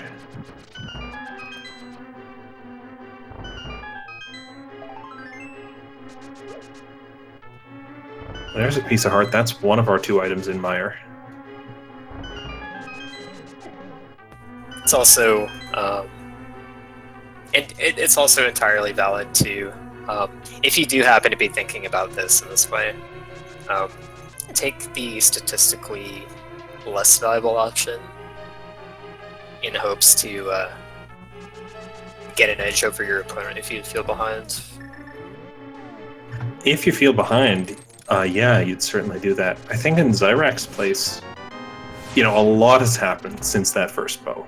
Or, not the first bow, that first trip back through the escape sequence to getting the flute. He may feel like he gained a bit of an edge from doing that. I think in Hitaka's position, when not only did you not get the flute on your first pass, but you put it off for so long, he's got to be feeling behind at this point. We might see a wild card play come from him. Yeah, he also had he had the issue of leaving the flute behind in his game for longer. Although, like, Xyrak could very well feel behind as well because of just how long it took to find that hammer, and it wasn't all of that inaccessible. Like, it was behind the mirror, which is in pod, but also during the pressure of a tournament race, it's pretty easy to kind of overestimate the performance of your opponent. Like, you always kind of, you worry that they made all of the good decisions that you made and none of the bad ones. They made all the good decisions. They didn't lose the chest at some point. Not that that happened to either of these runners, but they didn't lose a Dark World portal somewhere that you ended up losing. All those decisions, you kind of get into the mindset of, I bet my opponent didn't make those mistakes. They're probably fighting Ganon right now. This is a phenomenon, I think. It's really interesting to me, and I experience it a lot myself. I don't really know exactly where it comes from. I just want to point out, Xyrak got to do that cape dash with the Butter Sword, completely wrecking the first phase of Argus, or Vitreous.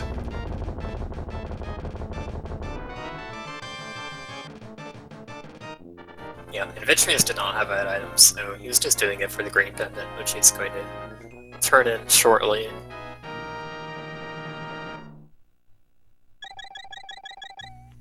But yeah, it's like a big psychological thing, and I don't really know where it comes from, but I would have to guess. If you realize your own mistakes, like just after they happen, things like leaving portals behind or taking inefficient paths or whatnot, I think it's easy to rationalize that. Like, you realize the mistake right after you did it. It's like, oh, that's such a silly mistake. I don't think my opponent would do that. They're probably thinking more clearly than I am. When in fact, that's often not the case. Yeah. So Xyrak has gone back into Misery Mire here. There's one chest left behind he didn't check. It's the Vanilla Big Key chest. It's going to have an item for him. If it's the bow, he's in go mode. Hitaka is headed up to King Zora and is going to get that silver arrow upgrade, but probably going to have to go to Ice Palace if he wants to stay in this.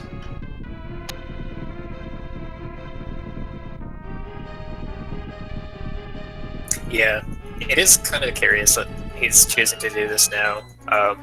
Because I think at this point I would definitely be in the mindset of, if it's here, then I've already lost. Oh, there it is, over in Misery Mire. Wow, okay, so that is go mode for Xyrak at 1 hour 37 minutes in. That's a long and painful time to go before hitting go mode. It is. I see a lot of these seeds actually finish before this time. I mean, that's just how the randomizer plays out sometimes. The last item you need ends up being in such a suboptimal location to check that I don't blame the runners for doing every crystal they could before going there. It just means that the seed really turns into a grind.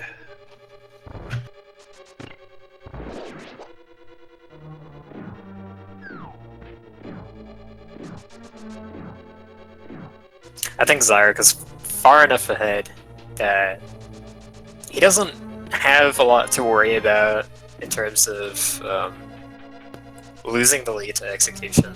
He's in a pretty safe spot right now. We're going to see where Hitaka chooses to go now. Oh, okay, he's doing hammer pegs too, so he has thought of this as a location he's isolated at this point.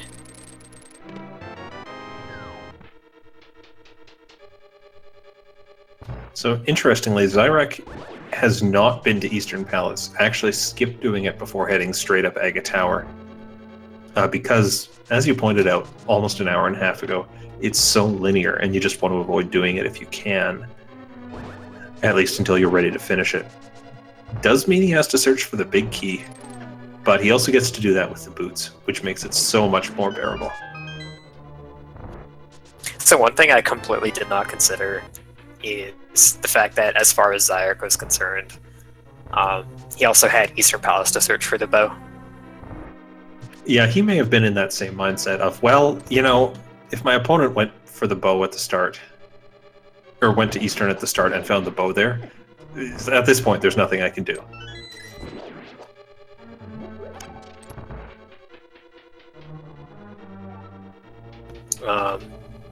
It may be, like, most of Eastern Palace being Sphere 1, it is fairly easy to write off in this situation as well, because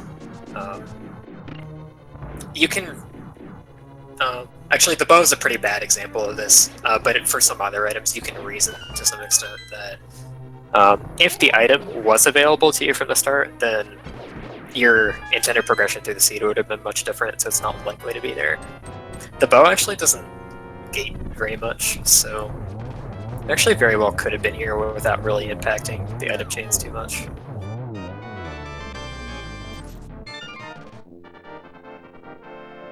Either way, 6 silver arrows takes out the Armos Knights. That looks like it's 7 crystals on Xyrak's side. So I guess it's time for that little game.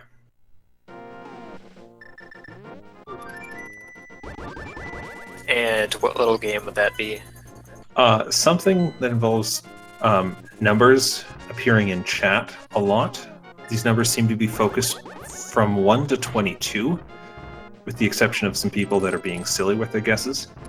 Because that is how many chests there are in Ganon's Tower that could contain the big key.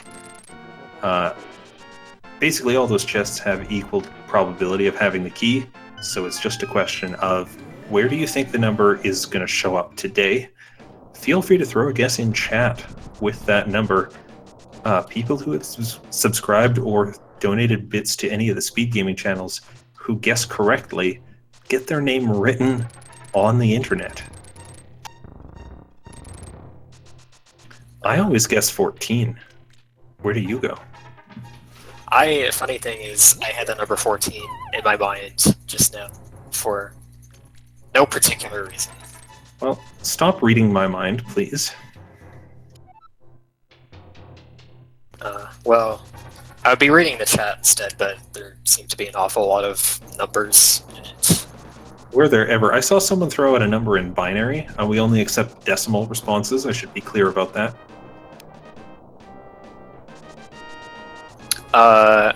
Okay, what number is that? I think that's, That is 1,110, also known as 13. I'm sorry, 14. Someone's trying to steal my number. 30. I think that's 30. I might be way off, but I think that's 30. 1, 2, 4. No, I'm way off. It's 14. Okay. This is why when we work with numbers and computers, we use hexadecimal, because binary is impossible to deal with. I did it once in first year, and that was about it. Nothing on the right side, but we do get a small key on the torch. Bumping into that torch, of course, unfortunately, removes the glitched state of the anti-fairy sprite known as Bob, hanging out above Ice Armos. So, sorry, Bob. We're not going to see you today.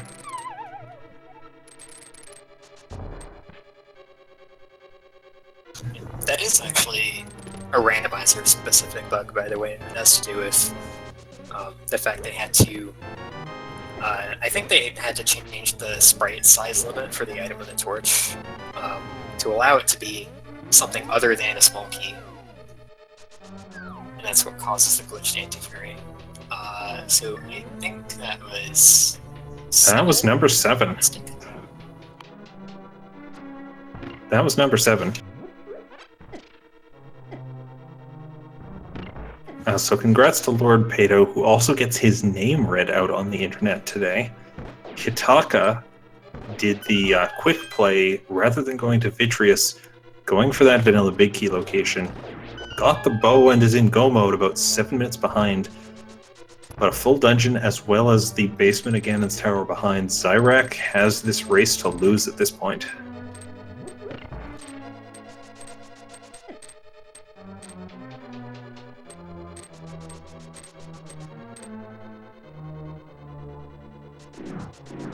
And he's, I would say, a bit over-geared for this, missing really only that 4th bottle that he intentionally passed up from the shovel spot, and the mirror shield, which, due to the lag it generates, would probably slow him down more than help him.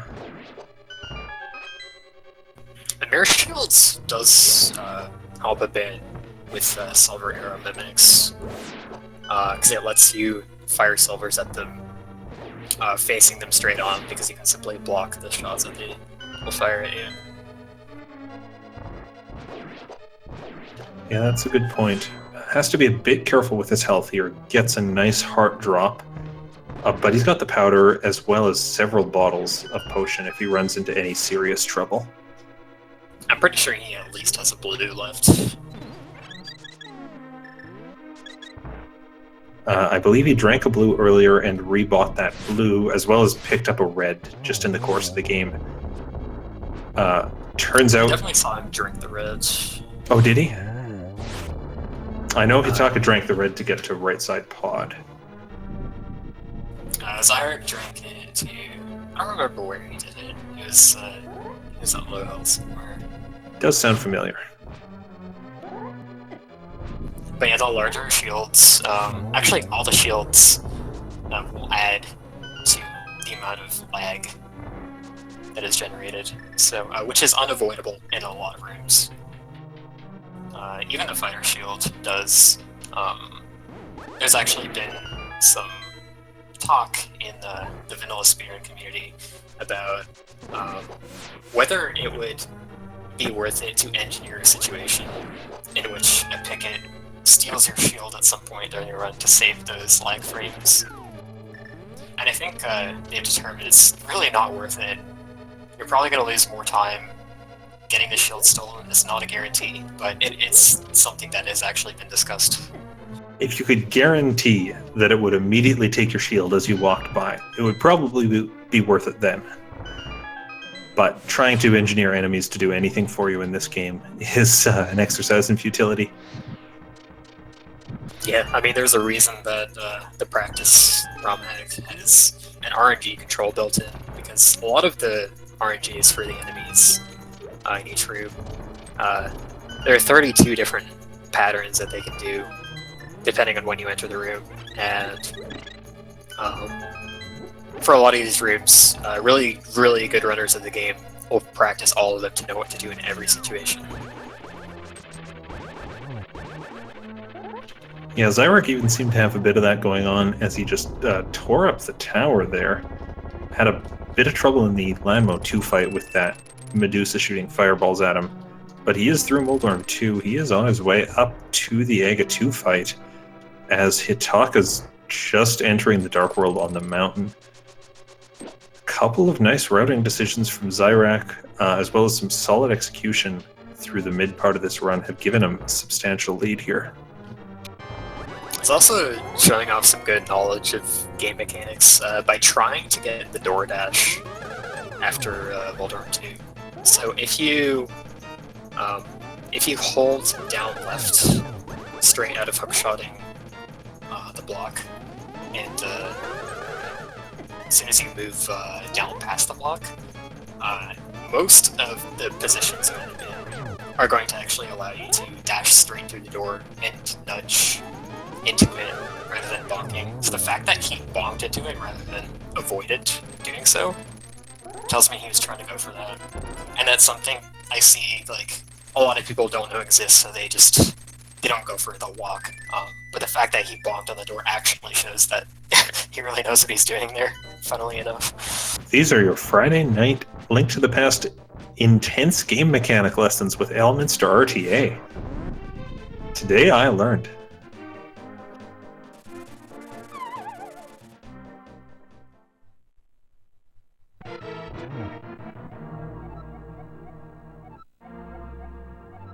Alright, so Ganon fight when you're on 13 hearts, red mail, and golden sword is just going to fly by. 6 slashes per phase.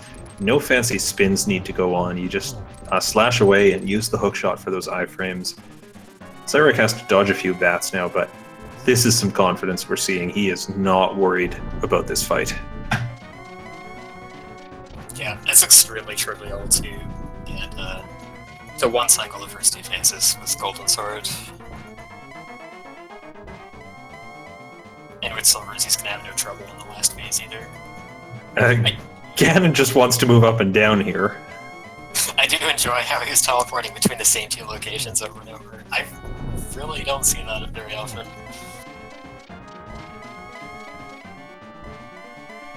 Four hits, of course, required in phase 2, and fortunately, like the Aga Blue Balls, that warping pattern is the same for both runners. So it's not like Hitaka is going to gain some time and avoid that. Xyrak doesn't get the torch glitch, but he doesn't really need it at this point. It can distract you a bit too much to try to light it when in fact you can just fire ahead with those silvers. Yeah, he actually, I think, was trying to go for it, but the timing that Ganon spawned, like materialized to be solid, was actually would have prevented him from shooting the fire rod at the correct time. That's 4 hits with the silvers. That'll clean up Ganon, and Xyrak's going to take the win here as long as he walks through that door.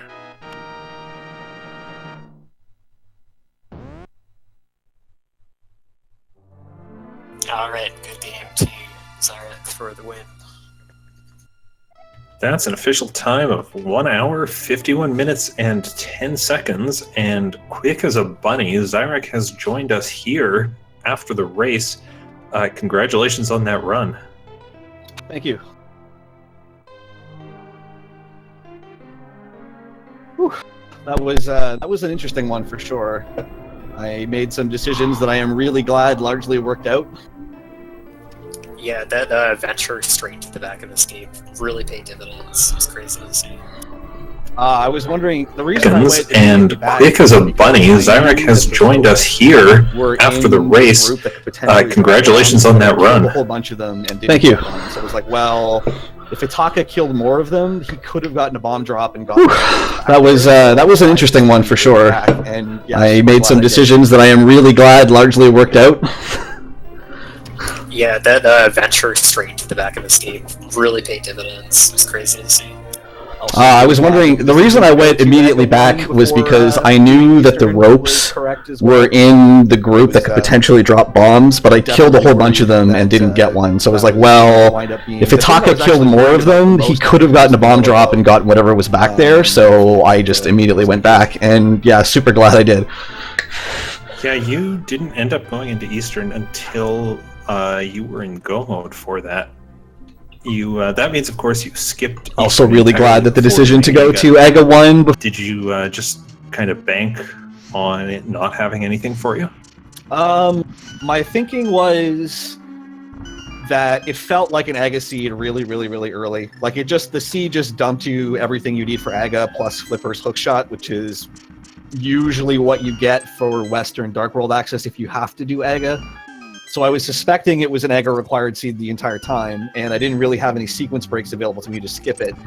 So my thought process was, even if the hammer or a lift upgrade is in Eastern, as long as I can get to the bow in the Dark World without needing those things, I pretty much save the amount of time that a double dip is going to take me anyway.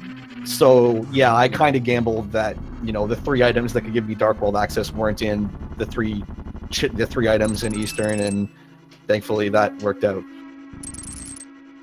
Yeah, that's an interesting way to look at that time calculation. It certainly seemed to work out for you here.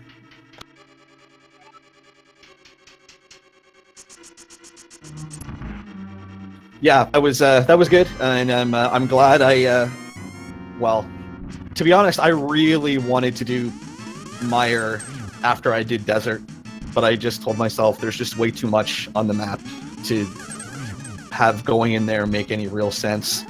And then I started to get worried when I full cleared Turtle Rock and Swamp Palace and didn't get anything. I'm like, okay, now I'm basically down to 50-50 green Pendant Mire and Pendant Ice. Usually in my experience, Mire tends to have more value in those situations, which is really the only reason why I did it, and thankfully it wound up being the correct call. All right, so you've just answered the next 3 questions I was about to ask you in sequence. Sorry filling in. No, it's great. I get to rest my throat. Over on Hitaka's side, he has taken out all of Ganon's tower and is entering that final fight. A pretty easy one you had today, with the full set of gear. you're running around with. Yeah, pretty much had everything you could ask for sure.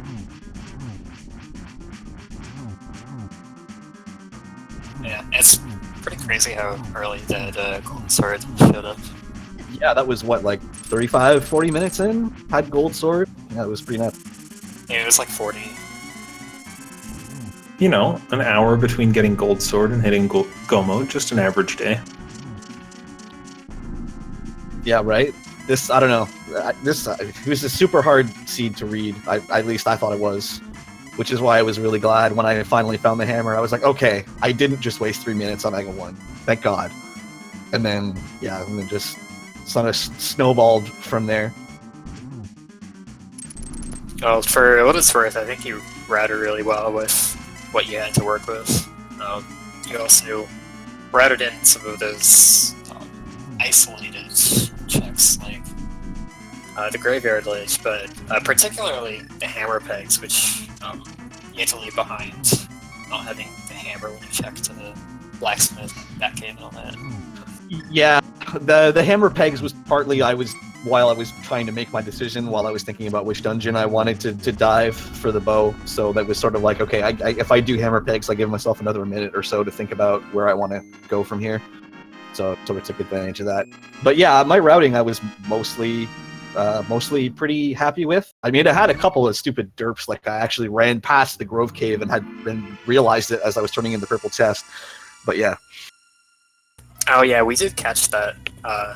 It's didn't mean to ask about that, but we have Hitaka finishing now. Yeah, Hitaka, GG on that finish. Official time, 1 hour, 56 minutes, 38 seconds. So not too much separating the two of you at the end there. How was that for you? GG Hitaka, by the way. GG Xyrak. As I was turning in the purple That one really gave us the runaround. Oh yeah, we did. Yeah. Yeah, it did. It's,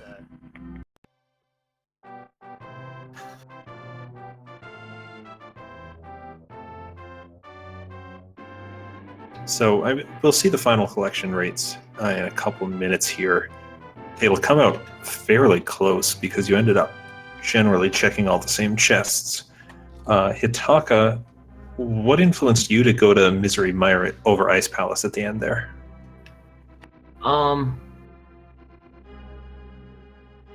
Because it was correct. I'm just curious to hear what sent you on that right path. Well, they both, because of Green Pennant, they both had 3 items, so it was even as far as that went. I thought that Ice Palace might be like the more obvious play, so I decided to gamble on Mire because I thought Xyrak might go to Ice first. Interesting. So, hoping to play against your opponent's routing at the end and gain some time that way. Which one did he go to first? I'll let him tell you. Yeah, I did do Mire first. Okay. Did you full clear Turtle Rock and Swamp before you picked a pendant? Yeah, I did. Yeah. I did all the crystal dungeons, and pretty much all the overworld checks too. Yeah. Now the really fun thing for us was Hitaka, you did Swamp first. Xyrak, you did Turtle Rock first. Oh. and of course we hadn't seen the bow from either runner at that point. So we were sitting there going, this is gonna just give the race to one of you if it shows up. And then it didn't, and so it came down then to checking pendants and the last of that overworld stuff. My big worry was that if Hitaka had just gambled Mire early, which like I said earlier, I almost did. I was extremely tempted to go in there after I finished Desert Palace. I talked myself out of it, but I was extremely tempted. I was like, if he did it, he gets to go mode 3 crystal dungeons or so that I don't get to. That was my biggest worry. Yeah, and you had that early Quake, that early Red Cane. It wouldn't surprise me that it was bugging you to the whole run.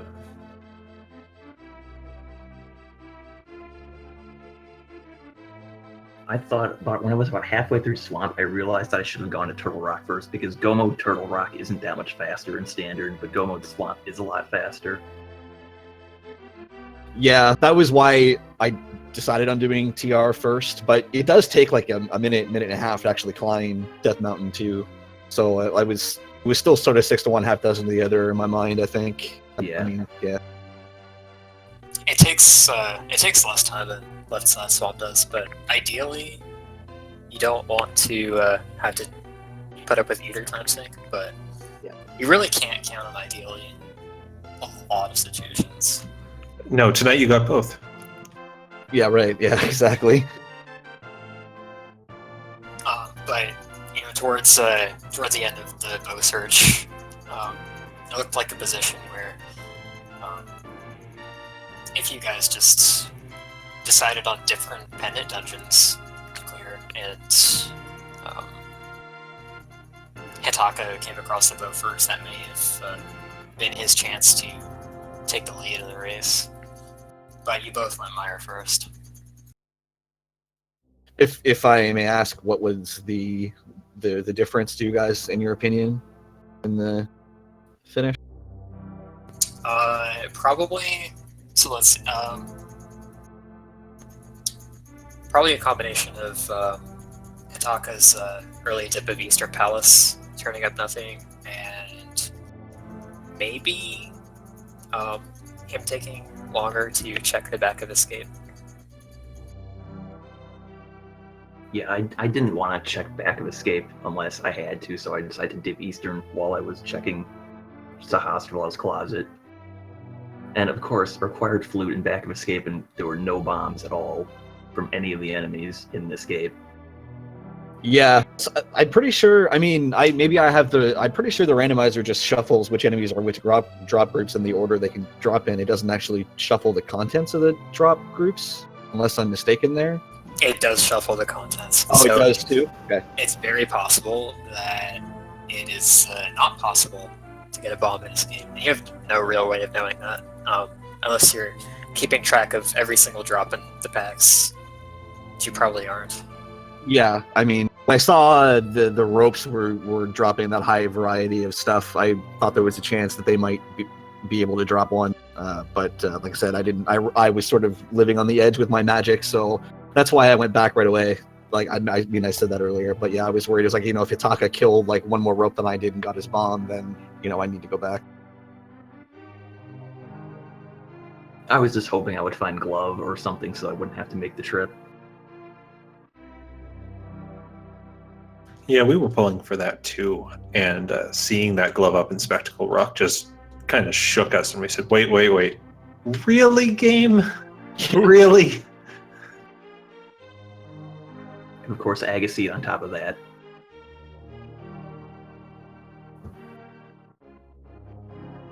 Hey, at least it wasn't Pedestal. That's true.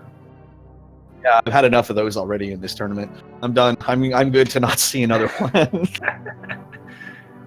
I take that to mean you've had more than one pedestal seat so far. Yeah, I've had 2 so far, which is great. Wow, lucky you. So It's what, 5% odds of a pedestal seed? You've had it 50% of the time? Yep. I think this is the first time I've actually ever had the King of Samaria start at Uncle as well, which is odd. so Xyrak, you're sitting at 4-0 right now. How do you feel about the next week coming? How do you feel about possible matchups that you're going to get? Excited and nervous, like good combination of both. I'm happy to be where I am, and I like playing people in terms of like good competition. So I'm hoping to get somebody that would be a great match to go up against, like this one was, because I mean we only finished a couple minutes apart here, and yeah, I mean I don't feel like I'm playing right now at the level that I was when I was at my prime in the last tournament. But I feel like I'm getting there, and I feel like I'm starting to understand the logic better. So hopefully, a few more days of practice or whatnot, even if I get somebody like a Gerdo or Farine or a TGH or somebody that I can at least give them a run. Yeah, definitely. Even if you lose a match like that, and you feel like you played pretty well, it's hard to feel bad about that. So Hitaka, you're at 3-1 now. How do you feel about your chances going forward as far as making it to bracket goes? I still feel pretty good. I did not expect to actually get as high as 3-0 at the start of this, so just getting that high a record feels pretty good, and so I'm not too nervous or anything.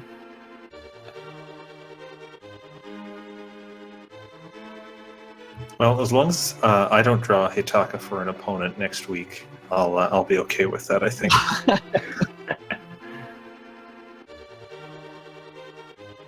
Who knows? I could draw Elm, I think, right? Oh, yeah, that's a possibility. Yeah, here we go. All right, I think we'll wrap it up here. There is another match going on right now, about an hour in on Speed Gaming 5. That's S Diesel versus Uveling. There's a match on ALTTPR Randomizer. That's Seabass 601 versus Artemis SZ. Coming up at midnight Eastern in about 45 minutes on Speed Gaming is Who42 Baker versus Cursed Ether. Those two actually had a tied match last night and are doing a rematch tonight, so that might be a good one to keep an eye on. I want to give a big thanks to Itzudemo for tracking this whole thing. She had to click a ton of buttons to fill in that whole thing. But I also want to thank these two runners for putting on such a great show for us. Be sure to give them a follow if you want to see more quality play out of them. I've been Philion, and I was joined by the wonderful Elminster tonight. He gets to sign off. Have a good night, everyone. All right. I'd like to also add that going on Speed Gaming 2 right now is our Super Metroid weekly race category this week is 80%. It's in rotation. So if you're interested in that, then that's something to check out as well. Some of my roots are also in that community, so really appreciate that we now have the time slot for that on Speed Gaming to show off our stuff. But other than that, yeah, thanks to our runners, thanks again to our tracker, and thanks Philion for being a great person to trade wordplay with, even though I did lose out in one of those instances. And with that, I think I will say good night, everyone. Have a good evening.